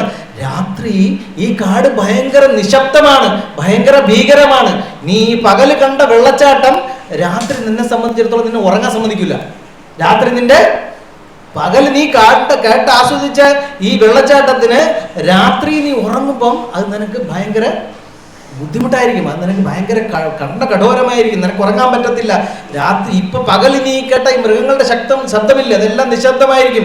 രാത്രിയിൽ കേട്ട ഏതെങ്കിലും ഒരു മൃഗത്തിന്റെ ശബ്ദം പോലും നിന്നെ പേടിപ്പിക്കും. അതുകൊണ്ട് നീ വരണ്ട എന്ന് പറയും. അങ്ങനെ ഒരുപാട് പറഞ്ഞ് എന്തൊക്കെയോ പറഞ്ഞിട്ട് ശ്രീരാമൻ എന്ത് ചെയ്യും, സീതയെ അവിടെ വിട്ടിട്ട് അയോധ്യയിൽ വിട്ടിട്ട് പോവാൻ നോക്കും. സീത അവസാനം ഒരു കടുത്ത കൈ പ്രയോഗം നടത്തും. എന്താണ് പറഞ്ഞത്? എൻ്റെ അച്ഛൻ നിങ്ങൾക്ക് എന്നെ കൊണ്ടുപോയി പ്രൊട്ടക്ട് ചെയ്യാൻ മടി എന്ന് പറഞ്ഞാൽ മതിയല്ലോ. എന്നെ കൂടെ കൊണ്ടുപോയാൽ നിങ്ങൾക്ക് എന്നെ അവിടെ എൻ്റെ ഉത്തരവാദിത്വം എടുക്കാനുള്ള മടി, അത്രയും പറഞ്ഞാൽ മതി ഇല്ലേ? എന്നെ കൂടെ കൊണ്ടുപോയാൽ എന്ത് ചെയ്യണം? എൻ്റെ ഭക്ഷണം നോക്കണം, എൻ്റെ കാര്യങ്ങളൊക്കെ നോക്കണം, എല്ലാം കൂടെ. അപ്പൊ എൻ്റെ ഉത്തരവാദിത്വം കൂടെ നിങ്ങൾക്ക് അധികം എടുക്കേണ്ടി വരും. അതിനുള്ള മടി കൊണ്ട് മാത്രമാണ് നിങ്ങൾ എന്നെ കൊണ്ടുപോകത്തില്ല. എൻ്റെ അച്ഛൻ ജനകൻ ഇപ്പൊ ഇവിടെ ഉണ്ടായിരുന്നെങ്കിൽ വിചാരിച്ചോടെ, നിങ്ങളൊരു പുരുഷ വേഷമിട്ട സ്ത്രീയാണ്, ഒരു വെറും പെണ്ണാണ് എന്ന് എൻ്റെ അച്ഛൻ വിചാരിച്ചാനെ. എന്നാലോചിച്ച് നോക്കണം. ശ്രീരാമൻ മുഖത്തേക്ക് സീത പറയുന്നത്, എൻ്റെ ഉത്തരവാദിത്വം എടുക്കാൻ മടി കൊണ്ടാണ് നിങ്ങൾ എന്നെ കൊണ്ടുപോകാത്തത്. എൻ്റെ അച്ഛൻ ജനകൻ എൻ്റെ കയ്യെ പിടിച്ച് നിങ്ങൾ കല്യാണം കഴിച്ചെന്നില്ലേ? എൻ്റെ അച്ഛൻ ഈ നിമിഷം ഉണ്ടായിരുന്നെ അദ്ദേഹം പറഞ്ഞു, ഞാൻ എൻ്റെ മോളെ കല്യാണം കഴിച്ചത് ഒരു പുരുഷ വേഷമിട്ട സ്ത്രീയൊക്കെയാണല്ലോ എന്ന് എൻ്റെ അച്ഛൻ വിചാരിക്കുമെന്ന് വിചാരിച്ചു എന്ന് പറഞ്ഞു അല്ലേ? ആ ഒരു കത്തിയെടുത്ത് കുത്തി കയറുന്ന പോലെ ഒരു വാക്ക് ആര് സംസാരിച്ച് ഇല്ലേ? ഇത് ഒരു ഭയങ്കര ഇൻസൾട്ടാണ്. ആർക്ക്? ശ്രീരാമൻ ഒരു ഭയങ്കര ഇൻസൾട്ടാണ്. ശ്രീരാമൻ പിന്നെ ഒരു വാക്കും തിരിച്ചു പറഞ്ഞില്ല. അപ്പൊ തന്നെ സീതയ്ക്ക് മനസ്സിലായി ഞങ്ങൾക്കിടയിലുള്ള ബന്ധത്തിൽ ആ റിലേഷനിൽ ഒരു ബ്രേക്ക് ആയെന്ന്. ആ റിലേഷൻ ബ്രേക്കായി. അവർ തമ്മിലുണ്ടായിരുന്ന ആ ബന്ധത്തിനൊരു ചെറിയ ബ്രേക്ക് അവിടെ തന്നെ വന്നു ഇല്ലേ? അത്ര നമ്മളൊരു ഭഗവാന്റെ ഒരു വലിയ അപരാധമാണ് ചെയ്തത് സീത. ഒന്ന് ഭർത്താവിന്റെ മുഖത്ത് നോക്കിയിട്ട് നമ്മൾ പറയും താൻ ആണാണോ എന്ന് ചോദിക്കുന്ന പോലെയല്ലേ? അതൊരു ഭയങ്കര ഇൻസൾട്ടായിട്ട് രാമന് ഫീൽ ചെയ്തു. രാമൻ ഒന്നും മിണ്ടിയില്ല, പിന്നെ ഒന്നും പറഞ്ഞില്ല. സീത കൂടെ പോയി. സീത എന്താണ് വിചാരിച്ചതെന്നറിയാമോ? ഇപ്പൊ ഇതല്ലാതെ വേറെ വഴിയില്ല ഇല്ലേ? ഈ ഒരു ടെക്നിക്ക് അല്ലാതെ ഈ ഒരു പറഞ്ഞില്ല. ഇപ്പൊ ഒരു ചെറിയ ബ്രേക്ക് റിലേഷൻഷിപ്പ് ഉണ്ടായാലും 14 വർഷം ഞാൻ ഇദ്ദേഹത്തിന്റെ കൂടെ എനിക്ക് കാട്ടിലിരിക്കാം. ഈ 14 വർഷത്തിനിടയ്ക്ക് ഈ ബ്രേക്കൊക്കെ ഞാൻ പാച്ചപ്പ് ചെയ്തെടുത്തോളാം ആര് വിചാരിച്ചു? സീത വിളിച്ചു. ഇപ്പൊ ഈ ഒരു കടുത്ത പ്രയോഗം നടത്തി ഇത്ര ഒരു ഇതുണ്ടാക്കിയാലും വരുന്ന 14 വർഷം ഞാൻ ആരുടെ കൂടെ ഇരിക്കാം. ഇപ്പൊ ഒരു ചെറിയ പ്രശ്നം ഉണ്ടായാലും ചെറിയൊരു വിഷമം ഉണ്ടായാലും 14 വർഷം എനിക്ക് എൻ്റെ ഭർത്താവിൻ്റെ കൂടെ ഇരിക്കാം. ആ സമയത്ത് എനിക്ക് ഒറ്റയ്ക്ക് ഇരിക്കുമ്പോൾ അദ്ദേഹത്തുമായിട്ട് സ്നേഹത്തിൽ ഞാൻ പറഞ്ഞ് അല്ലെങ്കിൽ മാപ്പ് ചോദിച്ച് എന്തെങ്കിലും പറഞ്ഞ് ക്ഷമ ചോദിച്ച് അദ്ദേഹത്തിനെ പരിചരിച്ച് എനിക്ക് ഇതിനെ മാറ്റിയെടുക്കാം, എനിക്ക് അദ്ദേഹം സ്നേഹം പുനഃസ്ഥാപിക്കാമെന്ന് ആര് വിചാരിച്ചു? സീത വിചാരിച്ചു. അങ്ങനെ സീത, പക്ഷേ സീത പിന്നെ ആചാര്യന്മാർ പറയുന്നത് എന്തുകൊണ്ട് സീത രാമനെ പിരിഞ്ഞിരിക്കേണ്ടി വന്നു? കുറച്ചു കാലം പിരിഞ്ഞിരിക്കേണ്ടി വന്നല്ലോ. അത് സീത ചെയ്ത ഈ ഒരു അപരാധ നിമിത്തമാണെന്ന് പറയുന്നുണ്ട്. സീത ശ്രീരാമചന്ദ്രൻ്റെ അടുത്ത് ഭഗവാന്റെ അടുത്ത് ചെയ്ത ഈ ഒരു അപരാധം, 2 അപരാധം സീത ചെയ്തിട്ടുണ്ട്. ഇനി ലക്ഷ്മണന്റെ അടുത്ത് 1 ചെയ്തിട്ടുണ്ട്. മനസ്സിലായോ? ഇതെല്ലാം കഥയുടെ ഭാഗമാണെങ്കിലും കഥയ്ക്കുള്ള മെയിൻ ടേണിംഗ് പോയിന്റ് ആണ് ഇതൊക്കെ. ഈ സീത ഇതൊന്ന് ഇങ്ങനെ രാമായണത്തിനകത്ത് ഇങ്ങനെ പല പല ട്വിസ്റ്റുകളുണ്ട് പല സ്ഥലത്ത് പോകുമ്പോൾ. അപ്പോൾ ഇത് വന്നിട്ട് സീത, ഇത് കാരണം സീത കുറച്ച് ദിവസം രാവണനുമായിട്ട് പിരിഞ്ഞു നിന്ന് പീഡനവും മനക്ലേശവും അനുഭവിക്കേണ്ടി വന്നത് സീത ഉപയോഗിച്ച ഈ വാക്കുകളായിരുന്നു കൊണ്ടാണ്, അല്ലേ? നമുക്കും അങ്ങനെയൊക്കെയാണ്. നമ്മളെ കാര്യം സാധിക്കാൻ വേണ്ടി പലപ്പോഴും ഭർത്താവിൻ്റെ അടുത്ത് സ്ത്രീകൾക്ക് അങ്ങനെ ഒരു ടെക്നിക്കുണ്ട്. അവർക്ക് എപ്പോഴും അവർ ഒരുപാട് അവർ നേരത്തെ പറഞ്ഞില്ലേ, പുരുഷന്മാർ എന്തെങ്കിലും പറഞ്ഞു കഴിഞ്ഞാൽ എന്ത് ചെയ്യും? അവർക്ക് എന്ത് വിഷമമുണ്ട്? അവർ മിണ്ടാതെ കുടിക്കുന്നു. സ്ത്രീകൾ അങ്ങനെയല്ല. അവരുടെ മനസ്സിൽ എന്തെങ്കിലും പ്രശ്നം ഉണ്ടായിക്കഴിഞ്ഞാൽ മറ്റവർ സംസാരം കുറയ്ക്കുമെങ്കിൽ ഇവർ കൂടുതൽ സംസാരിക്കും. ഇവർക്ക് സംസാരിക്കാൻ വേണമെങ്കിൽ ഒരു സുഹൃത്തോ അല്ലെങ്കിൽ ഏതെങ്കിലും പ്രിയപ്പെട്ട ഒരിടത്ത് ഇവരുടെ പ്രശ്നങ്ങളെല്ലാം പുറഞ്ഞിരിക്കണം. അവർക്കിതെല്ലാം ആരുടെയും മുമ്പ് ഒന്ന് ഓപ്പൺ ചെയ്ത് പറഞ്ഞാലാണ് അവർക്ക് സമാധാനം. സ്ത്രീകളുടെ ഒരു നേച്ചർ അതാണ്. പുരുഷന്മാർ എന്തെങ്കിലും പ്രശ്നം വന്നാൽ അവരിങ്ങനെ ചിന്തിച്ച് ആലോചിച്ച്, നേരത്തെ പറഞ്ഞു ആര് ചോദിച്ചാലും അവരിങ്ങനെ ആലോചിച്ച് അതിനെക്കുറിച്ച്. സ്ത്രീകൾ നേരെ തിരിച്ചാണ്. അവർക്ക് ഉള്ളിലൊരു പ്രശ്നമുണ്ടെന്ന്, ഒരു പ്രശ്നം ഉണ്ടായി കഴിഞ്ഞാൽ അവർക്ക് ഇതൊക്കെ പറയണം, ആരുടെങ്കിലും ഒന്ന് പറഞ്ഞ് എല്ലാം സോൾവ് ചെയ്യണം. അതാണ് സ്ത്രീകളുടെ ഒരു നേച്ചർ. അപ്പോൾ ശ്രീരാമചന്ദ്രമൂർത്തിയെ എങ്ങനെയായാലും ഇതുകൊണ്ട് ഞാൻ വേറെ എവിടെയോ പറഞ്ഞിട്ടാണ് ഇങ്ങോട്ട് ചാടി വന്നത്. അപ്പം എൻ്റെ ഫ്ലോ എനിക്ക് വിട്ടുപോയി. ഞാൻ നേരത്തെ എവിടെ പറഞ്ഞു നിർത്തി? കാട്ടിലേക്ക് പോകാനായിട്ട് അവർ കാട്ടിലേക്ക് പോവാണ്. അപ്പോൾ എന്തായാലും ശ്രീരാമചന്ദ്രമൂർത്തി അവരെ കൊണ്ട് എന്താ വാക്കുകൊണ്ട് ചെയ്യുന്ന അപരാധം. അപ്പോൾ അതങ്ങനെയാണ് നേരത്തെ പറഞ്ഞ കണക്കല്ലേ, നമ്മളും അങ്ങനെ തന്നെയാണ് ചെയ്യുന്നത്. ചിലപ്പോൾ നമ്മൾ കാര്യം സാധിക്കാൻ വേണ്ടി നമ്മൾ എന്താ, ഇപ്പം ഞാൻ തന്നെ എൻ്റെ ഭാര്യയെ കൊണ്ടുവന്ന്, ഇപ്പം അവളിവിടെ ഇല്ലെന്ന് തോന്നുന്നു, അതുകൊണ്ട് ഞാൻ പറയാം, കൊണ്ടുവന്ന് ഇപ്പം ദ്വാരക, മധുര, വൃന്ദാവൻ എല്ലാം ഒരു ട്രിപ്പൊക്കെ അടിച്ച് കറങ്ങി വന്നിട്ടുണ്ട്. അടുത്ത ദിവസം ഞാൻ വൈകുന്നേരം ഈസ്റ്റ് കോട്ടിൽ പോകുമ്പോൾ എൻ്റെ ഭാര്യ പറയണേ ഞാനും കൂടെ ഒന്ന് ഈസ്റ്റ് കോട്ടിലോട്ട് വന്നോട്ടാ. ഞാൻ പറഞ്ഞാൽ ഒരു അത്യാവശ്യം എൻ്റെ ഫ്രണ്ടിനെ കാണാൻ വേണ്ടിയിട്ടില്ലേ പോകുന്നത്, നീ ഇപ്പോൾ വരണ്ട, ഞാൻ പോയിട്ട് വരുമല്ലോ എന്ന് പറയും. ഞാനതുപോലെ വരുന്നത്, നിങ്ങൾ ഫ്രണ്ടിനെ കെട്ടി തിരിച്ചു വന്നാൽ പോലെ, ഞാൻ ഉണ്ടാകും കൂടെ വരില്ലേ ചെയ്യണേ. അത് വേണ്ട, ശരിയാവില്ല, ഞാൻ ഒരു അത്യാവശ്യത്തിന് കാണും. ഞാൻ ബൈക്കിൻ്റെ ബാക്കിലല്ലേ ഇരിക്കണം, നിങ്ങൾക്ക് എന്താണ് ഇത്ര ബുദ്ധിമുട്ട്? കൂടെ വന്നാൽ ഞാൻ കൂടെ വന്നാൽ എന്താണ് ബുദ്ധിമുട്ട് എന്ന് ചോദിക്കുമ്പോൾ അപ്പം ഞാൻ പറയാം അത് വേണ്ട, ഞാൻ അവിടെ ചില അത്യാവശ്യ കാര്യങ്ങൾ, പിന്നെ എനിക്ക് അവിടെ അങ്ങോട്ട് ഇങ്ങോട്ട് പോകേണ്ടി വരും എന്നൊക്കെ പറയാം. അല്ലെങ്കിൽ നിങ്ങൾ എന്നെയാണ് ഈ വീട്ടിനകത്തുനിന്ന് ഒരു സ്ഥലത്തേക്ക് കൊണ്ടുപോകില്ല. എന്നെ കെട്ടിക്കൊണ്ടുവന്ന അന്ന് മുതൽ ഞാൻ വീട്ടിനകത്ത് തന്നെയാണ്, എൻ്റെ ജീവിതം ഇതിനകത്ത് തന്നെയാണ്. എൻ്റെ അച്ഛൻ അന്നേ പറഞ്ഞതാണ് ഇതാണ്, എനിക്ക് വേറെ എത്ര കല്യാണങ്ങൾ വന്നാണ്, ഗൾഫിൽ പോകണം, ഇങ്ങനെയൊക്കെ നമ്മൾ പറയും. ഇത് ആര് പറയുന്നതാണ്? ഉർവശി പുരൂരവസിന്റെ ഭാഗവതത്തിലൊരു കഥയുണ്ട്. ഉർവശി പുരൂരവസിന്റെ അടുത്ത് പറയുന്നതാണ്. ഇതേപോലെ പുരൂരവസ് ഇതേപോലെ ഉർവശി തിരക്കി പോകും.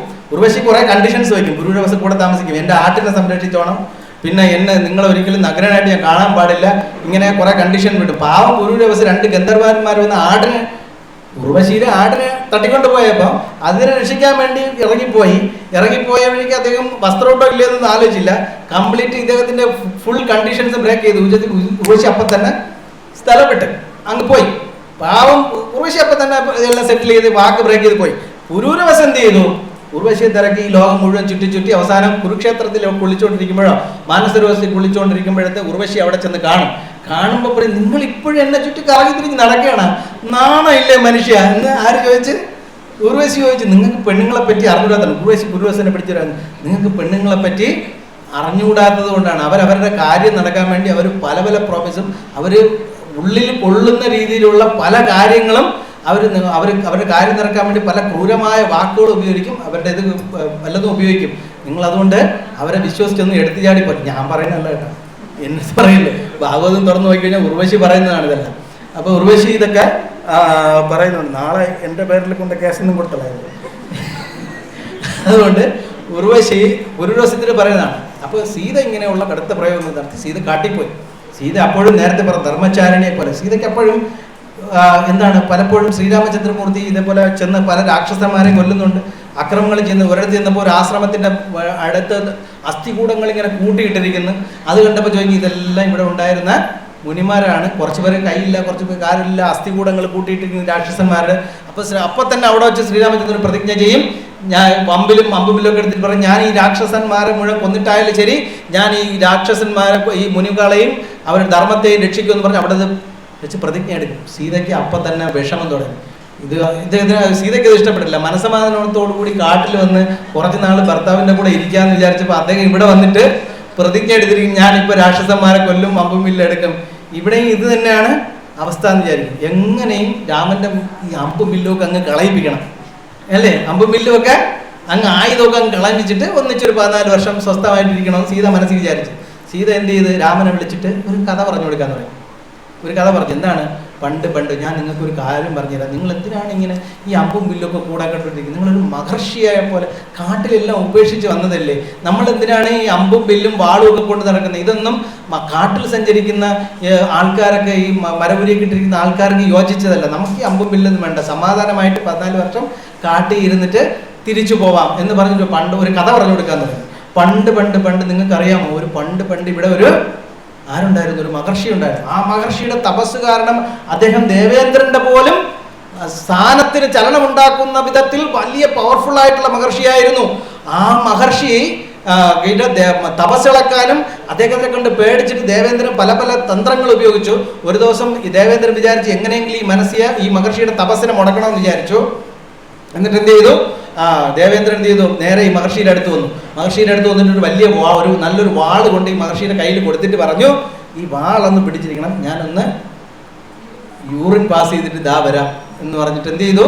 കൊടുത്തു. കാരണം ഇത് തറയെ വെച്ചിട്ട് പോകാൻ പാടില്ല, തറയെ വെക്കാൻ പാടില്ല. ഇത് കയ്യിൽ വെച്ചിട്ട് എനിക്ക് മൂത്രമൊഴിക്കാൻ പോകാനും പറ്റില്ല.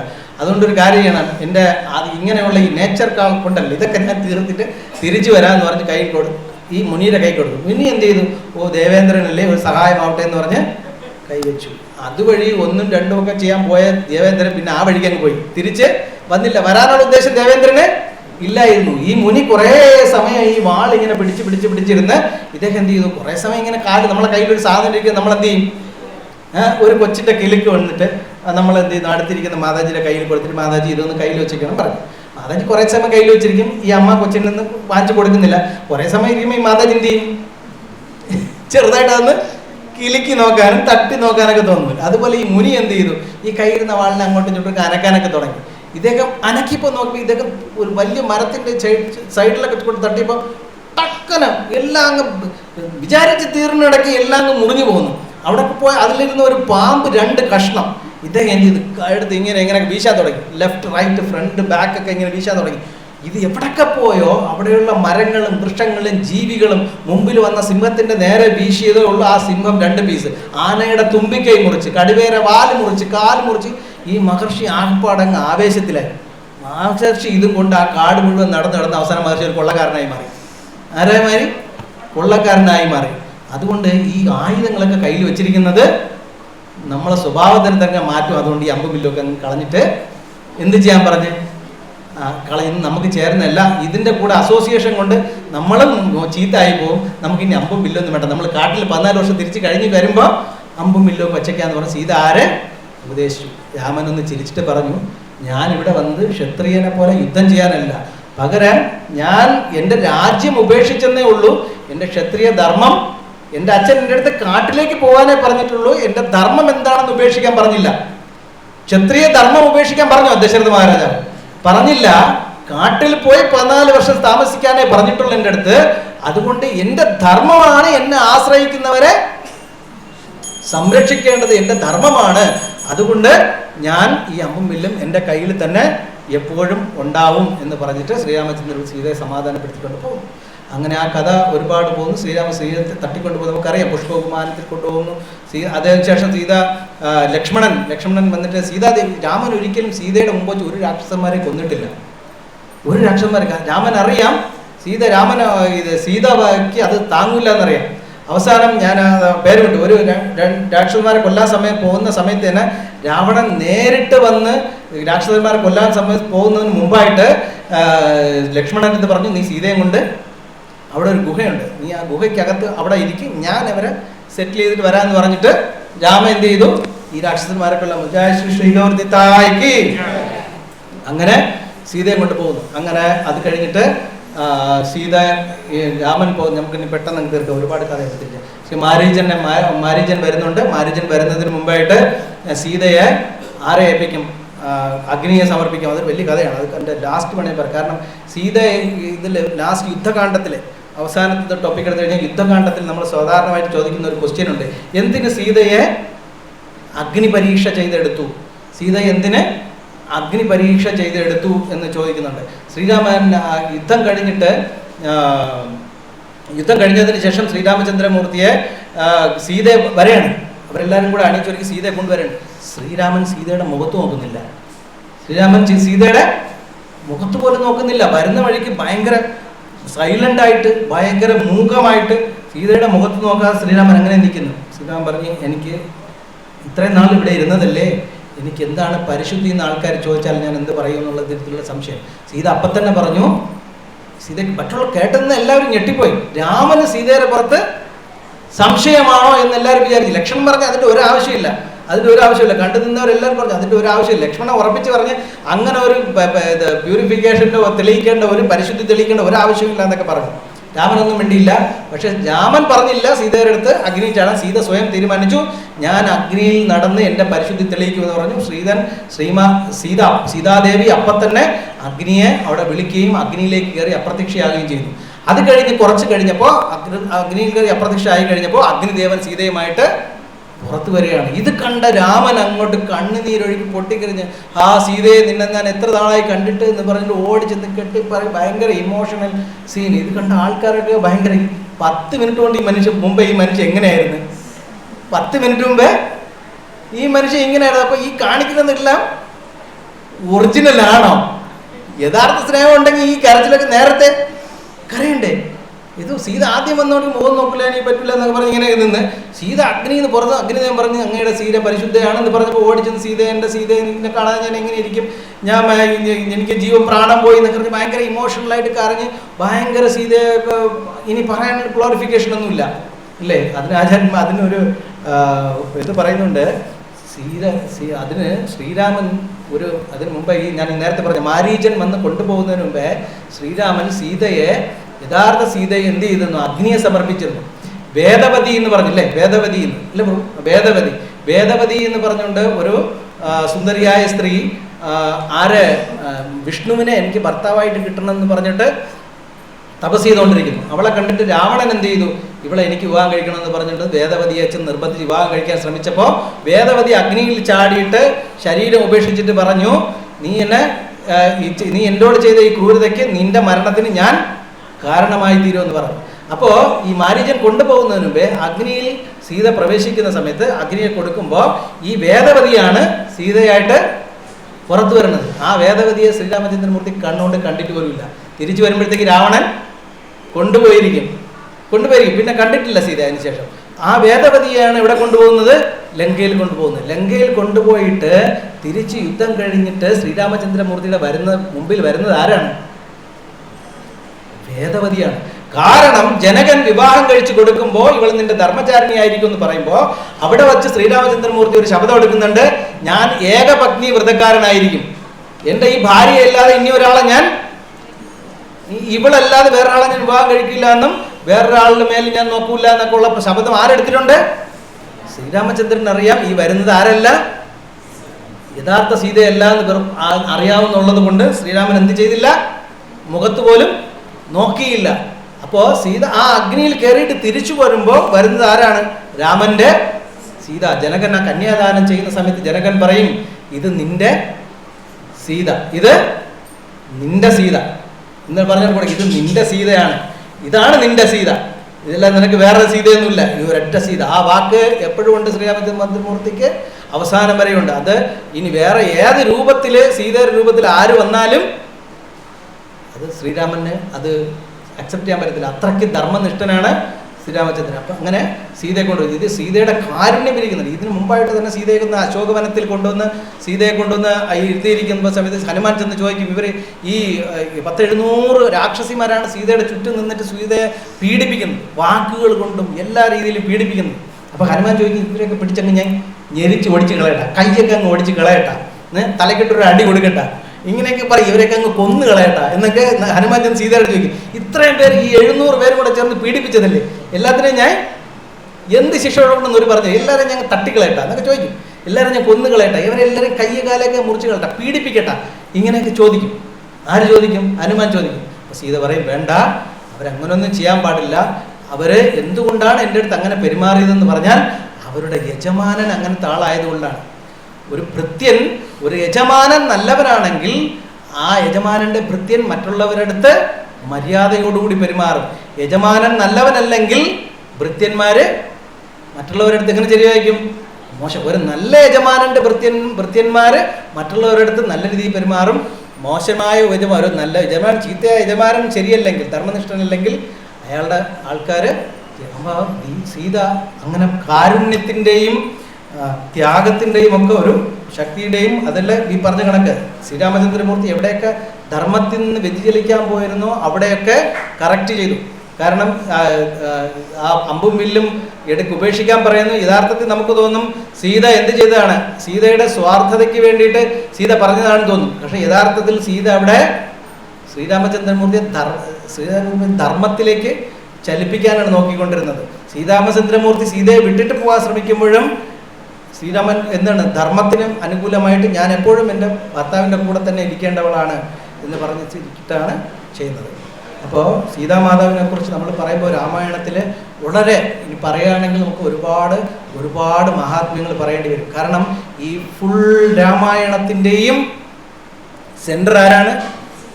സീതാമാതാവാണ്. സീതാമാതാവിനെ ചുറ്റിയാണ് രാമായണം മൊത്തവും പോകുന്നത്. സീതാമാതാവിനെ ചുറ്റിമാണ് രാമായണത്തിൻ്റെ മൊത്തം സഞ്ചാരം. രാമായണം കൊണ്ടുപോകുന്നതെല്ലാം അല്ലേ, ഈ നമ്മൾ ഈ പമ്പരം കറക്കി വിടുമ്പോൾ അതിൻ്റെ തറയിൽ ടച്ച് ചെയ്യുന്ന ഒരു ഭാഗമുണ്ടല്ലോ, അതിനെ ബേസ് ചെയ്താണ് ബാക്കി എല്ലാം കറങ്ങുന്നത് അല്ലേ, അതിൻ്റെ അറിയില്ല. അതുപോലെ അതിൻ്റെ സെൻറ്റർ എന്ന് പറയുന്നത് സീതാദേവിയായിരുന്നു. സീതാദേവിയെ ചുറ്റിപ്പറ്റിയാണ് ഹോൾ രാമായണം. എന്താ വനത്തില് വനത്തിൽ പിന്നെ വനത്തിൽ ഉപേക്ഷിക്കും. അതിന് രണ്ട് കാര്യം പറയണം. ഒന്ന്, നമ്മുടെ മുമ്പിൽ നമുക്ക് രണ്ട് കാര്യങ്ങളുണ്ട്. ഒന്ന് വന്നിട്ട് ഇപ്പം ഒരു പുരുഷൻ, ഒരു പയ്യൻ ഒരു വിവാഹം കഴിച്ചു, സുന്ദരിയായ ഒരു പെണ്ണിനെ വിവാഹം കഴിച്ചു. പക്ഷെ അവൻ വിവാഹം കഴിച്ച സമയത്ത് അവനൊരു ജോലി ഉണ്ടായിരുന്നു. അപ്പോൾ എന്ത് ചെയ്തു, അവൻ ആ ജോലിയുടെ ശമ്പളമൊന്നും തികയുന്നില്ല, കുടുംബം പുലർത്താൻ വേണ്ടിയിട്ട് ശമ്പളമൊന്നും തികയുന്നില്ല. അവൻ എന്ത് ചെയ്തു, അന്വേഷിച്ച് വന്നപ്പോൾ അവനിപ്പം UK പോയാൽ അവന് നല്ലൊരു ജോലി കിട്ടും. ഇവിടെ പോയാൽ UK പോയാൽ ഒരു ജോലി കിട്ടും. അവൻ എന്ത് ചെയ്തു, UK പോയാൽ നല്ല ശമ്പളം കിട്ടും, ഭാര്യയും കൂടെ കൊണ്ടുപോകാം, അവിടെ പോയി നമുക്ക് സെറ്റിൽ ചെയ്ത് കുറച്ച് കാശൊക്കെ ഉണ്ടാക്കി തിരിച്ചു വരാമെന്ന് പറഞ്ഞിട്ട് പുള്ളി അവിടെ പോയി എന്ത് ചെയ്ത് സെറ്റിലായി, കുറച്ച് ജോലിക്ക് കയറി. കുറച്ച് ദിവസമേ കഴിഞ്ഞുള്ളൂ, ഭാര്യയും കൊണ്ട് പോയി, അമ്മയൊക്കെ നാട്ടിലിട്ടിട്ട് പോയി. അവിടെ ചെന്ന് ജോലിക്ക് കയറി കുറച്ച് ദിവസം കഴിഞ്ഞപ്പോഴത്തേക്കും പറയുന്ന എന്താണ്, ഇവിടെ അമ്മയ്ക്ക് സുഖമില്ലാതെ കിടക്കുന്ന, അമ്മ മരിച്ചുപോയി, അമ്മ മരിക്കാറായി കിടക്കുന്ന, ഉടനെ നാട്ടിലേക്ക് വരണം. അപ്പോൾ ഈ പയ്യൻ ചെന്ന് കമ്പനിയിൽ ജോലിക്ക് ഇത് ചോദിച്ചപ്പോൾ ലീവ് ചോദിച്ചോ, കമ്പനിക്കാരൻ പറഞ്ഞു പോയിക്കോ, പക്ഷേ ഇങ്ങോട്ട് തിരിച്ചു വരണ്ട, പോയിട്ട് ഇങ്ങോട്ട് തിരിച്ചു വരണ്ട. അപ്പോൾ അവൻ ആലോചിച്ചു തുടങ്ങി, ഞാൻ ഇനി ഇത് കളഞ്ഞിട്ട് ജോലിക്ക് വീട്ടിലേക്ക് പോയാൽ തിരിച്ച് ഞാൻ നാട്ടിലേക്ക് പോയി കഴിഞ്ഞാൽ വീണ്ടും എൻ്റെ കീഴിൽ പഴയതുപോലെ ആവും. ഞാൻ ഈ ഭാര്യയും ഇതൊക്കെ ഞാൻ എങ്ങനെ പോറ്റും, ജോലി പോയി, അവിടെ ഉണ്ടായിരുന്ന ജോലിയും പോയി, ഞാൻ ഇനി എങ്ങനെ ചെയ്യും? ഇപ്പോൾ എനിക്ക് ജോലി വിട്ട് പോകാൻ സമ്മതിക്കില്ല. അവൻ എന്ത് ചെയ്തു, ചിലരെന്ത് ചെയ്യും, അപ്പം നമ്മുടെ മുമ്പിൽ രണ്ട് സംഘം. ഒന്ന് നമ്മുടെ മോറൽ സൈഡ്, നമ്മൾ ധാർമ്മികമായ ഒരു സൗണ്ട്, എത്തിക്സ്, നമ്മൾ ചെയ്യേണ്ടത് നമ്മളെ കടമ. ഇങ്ങനെ രണ്ട് ക്വസ്റ്റ്യനാണ് നമ്മളെ മുമ്പ് വന്നിരിക്കുന്നത്. ഏത് രണ്ട് ക്വസ്റ്റ്യൻ നമ്മളെ മുമ്പായിരിക്കും? ഒന്ന് നമ്മളൊരു കടമ, രണ്ട് നമ്മൾ ധാർമ്മികമായിട്ട് ഉള്ള ചില കടപ്പാട്. ഇങ്ങനെ രണ്ട് സൈഡ് വന്നിരിക്കും. ഇതിൽ ഈ പയ്യൻ ഏത് ചോയ്സ് എടുക്കണതാണ് നല്ലത്?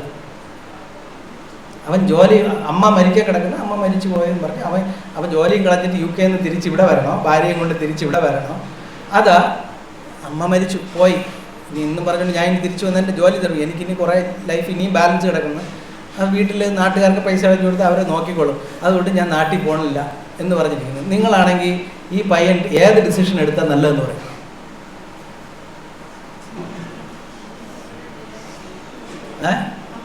നിങ്ങൾ നാട്ടിൽ പോകണമെന്ന് പറയണോ, അത് ജോലി പോട്ടെ, ഞാൻ വീട്ടിൽ പോയി അമ്മേരെ മരണ ചടങ്ങുകൾ എന്ന് പറഞ്ഞോ? രണ്ട് ചെയ്താലും നമുക്ക് പറയാൻ പറ്റില്ല. ഏത് ചെയ്താലും നമുക്ക് തെറ്റ് പറയാനൊന്നുമില്ല. ഇപ്പൊ എന്നാ കുറഞ്ഞ പേരൊക്കെ ചെരിയുമ്പോ തെറ്റി വലുത് പറയാം, അവൻ എന്തെങ്കിലും ജോലിയാണോ വലുത്, അമ്മയല്ലേ വലുതെന്ന് പറയും. ഇനി അമ്മയൊക്കെ അമ്മ അവർ ചത്തത് അങ്ങ് പോയി, ആ ജോലി ഇനി ബാക്കി കുടുംബത്തിൽ ആ പെണ്ണിനെ നോക്കിക്കൊണ്ടിരിക്കുകയാണ്, ജോലികളൊന്നും ഇനി വന്നേക്കണം എന്ന് പറയുന്ന ആൾക്കാരും കാണും.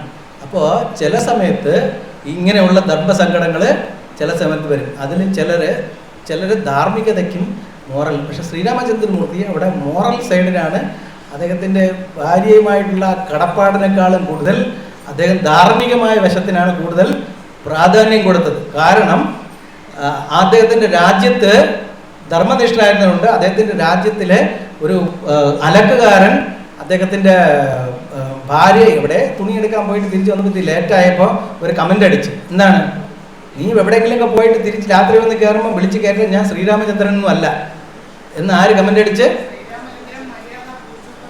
ആ പുരുഷോത്തമനായിരുന്നു. പക്ഷേ പ്രജകൾക്കിടയിൽ ഇങ്ങനെ ഒരാൾ കമൻ്റ് അടിച്ചപ്പോൾ അദ്ദേഹം എന്ത് ചെയ്തു? ആ രാജാവിൻ്റെ പേരിൽ ഒരു രാജാവ് യഥാ രാജ, ഞാൻ നേരത്തെ പറഞ്ഞില്ലേ, രാജാവ് മറ്റുള്ളവർക്ക് മാതൃക ആളായിരുന്നു. അതായത് രാജാവിനെ നോക്കി വേണം ചെയ്യേണ്ടത്. രാജാവിന് സ്വന്തം ജീവിതത്തിനേക്കാളും സ്വന്തം കാര്യത്തിനേക്കാളും ഒക്കെ അദ്ദേഹത്തിന് കടപ്പാട് ആരെടുത്താണ്? പ്രജകളുടെ അടുത്താണ്. അതുകൊണ്ട് അദ്ദേഹം എന്ത് ചെയ്തു? അപ്പോൾ തന്നെ ഇങ്ങനെ ഒരു കമൻറ്റ് വന്ന് പറഞ്ഞപ്പോൾ അദ്ദേഹം എന്ത് ചെയ്തു? അദ്ദേഹത്തിന് ഏറ്റവും പ്രിയപ്പെട്ട ആളായ സീത എന്ത് ചെയ്തു? അദ്ദേഹം ആ ധാർമ്മികമായ കാര്യത്തിന് വേണ്ടി ഉപേക്ഷിക്കാൻ തുടങ്ങി. പക്ഷെ ഇവിടെ നമ്മൾ ശരിയും തെറ്റും അന്വേഷിക്കാൻ പോയി കഴിഞ്ഞാൽ നേരത്തെ ഞാൻ ചോദിച്ച പോലെ ആവും.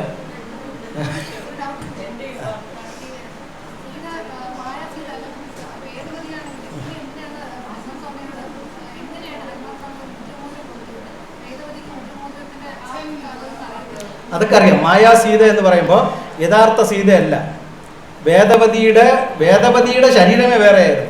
പക്ഷേ ഈ അഗ്നിക്കകത്ത് പോയിട്ട് വേദവതി ഈ സീതയായിട്ട് വരെയാണ്. ആത്മീയമായ കാര്യങ്ങൾ നമ്മൾ പറഞ്ഞു. ശ്രീലപ്രഭുപാദൻ ചോദിച്ചു, ഒരു ശിഷ്യൻ ചോദിച്ചു, അങ്ങ് ഈ ഭൗതിക ലോകത്തിൽ നിന്ന് വിട്ട് ആധ്യാത്മിക ലോകത്തിലേക്ക് ചെയ്യുമ്പോൾ ഞാനും അവിടെ വരും, ഞാനും അവിടെ വരികയാണെങ്കിൽ ഞാൻ എങ്ങനെ തിരിച്ചറിയും? അവിടെ വന്നാൽ ആധ്യാത്മിക ലോകത്തിൽ പോകും. ശ്രീലപ്രഭുപാദൻ അങ്ങ് അവിടെ പോയി ആരെങ്കിലും ഗോപനും ഗോപിയൊക്കെ ആയിരിക്കുമല്ലോ, ഞാനും അവിടെ വരുമല്ലോ, അപ്പോൾ എങ്ങനെ മനസ്സിലാകുമെന്ന് പറയാം. അപ്പോൾ പ്രഭുപാദൻ പറയും അത് ആധ്യാത്മിക ലോകമാണ്, അവിടെ വരുമ്പോൾ എല്ലാം മനസ്സിലായിക്കൊള്ളും. അതുപോലെ ആത്മീയ കാര്യങ്ങളിൽ, ദൈവിക കാര്യങ്ങളിൽ അത് അതാണ് അചിന്ത്യം എന്ന് പറയുന്നത്. നമ്മുടെ ലോജിക്കിന് അപ്പുറത്ത് കിടന്ന കാര്യങ്ങളാണ്. അവർ എല്ലാം മുൻപേ ഫിക്സ് ചെയ്യപ്പെട്ട കാര്യങ്ങളാണ്. ശ്രീരാമചന്ദ്രമൂർത്തി അവതരിക്കുന്ന വേദവതിയെ നിശ്ചയിച്ചതാണ് ഞാൻ വരുമോ.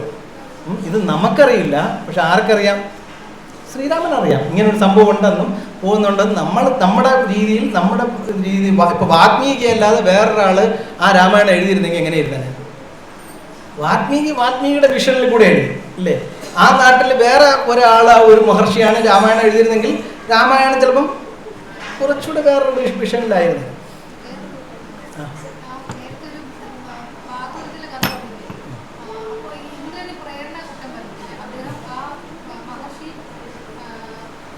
ഉറപ്പായിട്ടുമുണ്ട്. ഇന്ദ്രന് അങ്ങനെ ചെയ്യുന്ന പാപങ്ങൾക്ക്, ഇന്ദ്രൻ അങ്ങനെ ഒരുപാട് പാപങ്ങളൊക്കെ ചെയ്തിട്ടുണ്ട്. പക്ഷേ ഇന്ദ്രൻ ചെയ്യുന്ന പാപങ്ങളെല്ലാം മൊമെന്ററിയാണ്. അദ്ദേഹത്തിൻ്റെ സ്ഥാനം, ആ ഒരു സേവനത്തിലിരുന്ന് ആ സ്ഥാനത്തിനോട് ആസക്തിയുണ്ട്. ആ ആസക്തിക്കുള്ള പാപം അദ്ദേഹത്തിന് വരും. ഇന്ദ്രൻ അങ്ങനെയുള്ള പാപങ്ങൾ ഒരുപാട് അനുഭവിച്ചിട്ടുമുണ്ട്.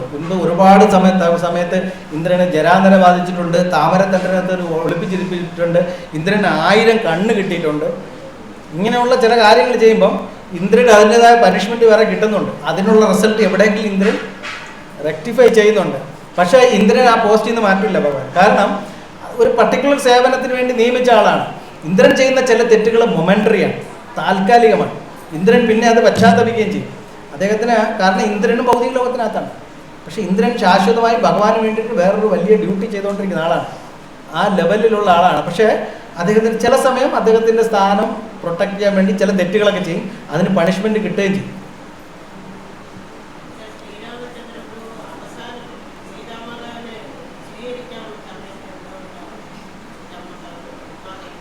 എന്താ മാതാജി?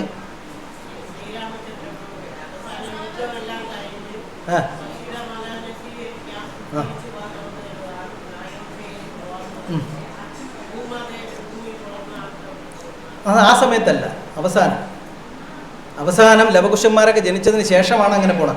വീണ്ടും സ്വീകരിക്കാമെന്ന് പറയും. 2 പ്രാവശ്യം. കാരണം കൊച്ചിലെ തന്നെ സീതാദേവിയുടെ കാര്യം മുൻപേ പ്രഡിക്റ്റ് ചെയ്തിട്ടുണ്ട്. കൊച്ചുനാളിൽ ജനകൻ്റെ വീട്ടിലിരുന്നപ്പോൾ തന്നെ ശ്രീരാമൻ ജനക മഹാരാജാവ് സദസ്സിലോട്ട് ഒരു ലേഡി അസ്ട്രോളജർ വിളിക്കും, ഒരു സ്ത്രീ അസ്ട്രോളജർ വിളിച്ചുകൊണ്ട് വന്നിട്ട് പറയും സീതയുടെ ജാതകവും കാര്യങ്ങളൊക്കെ പറയാൻ പറയും. അപ്പോൾ അപ്പോഴേ പറയും ഈ പെൺകുട്ടി 2 പ്രാവശ്യം കാട്ടിപ്പോകുമെന്ന് പറയും. 2 പ്രാവശ്യം കാട്ടിപ്പോകും. ഈ റീസണും പറയും സീത ശ്രീരാമൻ്റെ അടുത്ത്, എന്നെ ഇപ്പോൾ കൊണ്ടുപോയില്ലെങ്കിൽ ഞാൻ കാട്ടിപ്പോകും. എൻ്റെ അടുത്ത് നേരത്തെ ഇങ്ങനെ ഒരു അസ്ട്രോളജർ പറഞ്ഞിട്ടുണ്ട്, ഞാൻ 2 പ്രാവശ്യം കാട്ടിപ്പോകും. അങ്ങിപ്പോൾ കാട്ടി കൊണ്ടുപോയില്ലെങ്കിൽ ഞാൻ ചിലപ്പോൾ വേറെ ഏതെങ്കിലും രീതിയിൽ കാട്ടിപ്പോകും, അതുകൊണ്ട് എന്നെ കൂടെ കൊണ്ടുപോകണതാണ് നല്ലതെന്ന് പറയും. അപ്പോൾ 2 പ്രാവശ്യം, 2ാമത്തെ പ്രാവശ്യം കാട്ടിപ്പോയിട്ട് പിന്നെ ലവകുശന്മാർ വന്നിട്ട് ഈ പാട്ടൊക്കെ പാടിയതിന് ശേഷം അത് കേൾക്കുമ്പോൾ സീതയ്ക്ക് ഇത് കേൾക്കുമ്പോൾ, അതായത് നാട്ടുകാർ കൺവിൻസ്ഡായി. ലവകുശന്മാർ വന്നിട്ട് ഈ മുഴുവൻ സ്റ്റോറിയും ഇങ്ങനെ നാട് മുഴുവൻ പാടി നടക്കുകയല്ലേ. അപ്പോൾ ആ നാട്ടിലുണ്ടായിരുന്ന ഇമേജ് വേറെ. ആ നാട്ടില് ലവകുശന്മാർ നേരിട്ട് വരെയല്ല ചെയ്യണത്, രാജാവിൻ്റെ അടുത്ത് വരെയല്ല ചെയ്യുന്നത്. അവർ നാട്ടിൽ മുഴുവൻ ഇങ്ങനെ പാടി നടക്കണം, ഇത് കേട്ടിട്ട് വിളിപ്പിക്കുകയാണ് ചെയ്യുന്നത് അവരെ. അപ്പോൾ നാട് മുഴുവൻ ശ്രീരാമചന്ദ്രൻ്റെ പൂർത്തി ഇങ്ങനെ കഥയാണെന്നും ഇതൊക്കെ കേട്ടാണ് അവർ വരുന്നത്. വേറെ അതൊക്കെ കേട്ടപ്പോൾ ശ്രീരാമചന്ദ്രമൂർത്തിക്ക് വീണ്ടും മനസ്സിലായി സീതയുടെ വീണ്ടും അദ്ദേഹത്തിൻ്റെ തെറ്റിദ്ധരുത്തി കൊണ്ടുവരുന്നു. ആ സമയത്താണ് സീത പറയുന്നത് ഞാനിനി തിരിച്ചു പോകും, ഭൂമിക്കടിയിൽ പോകും. ശരി, ഓക്കെ. അവിടെ അവർ ബെഞ്ചൊക്കെ പിടിച്ചിട്ട്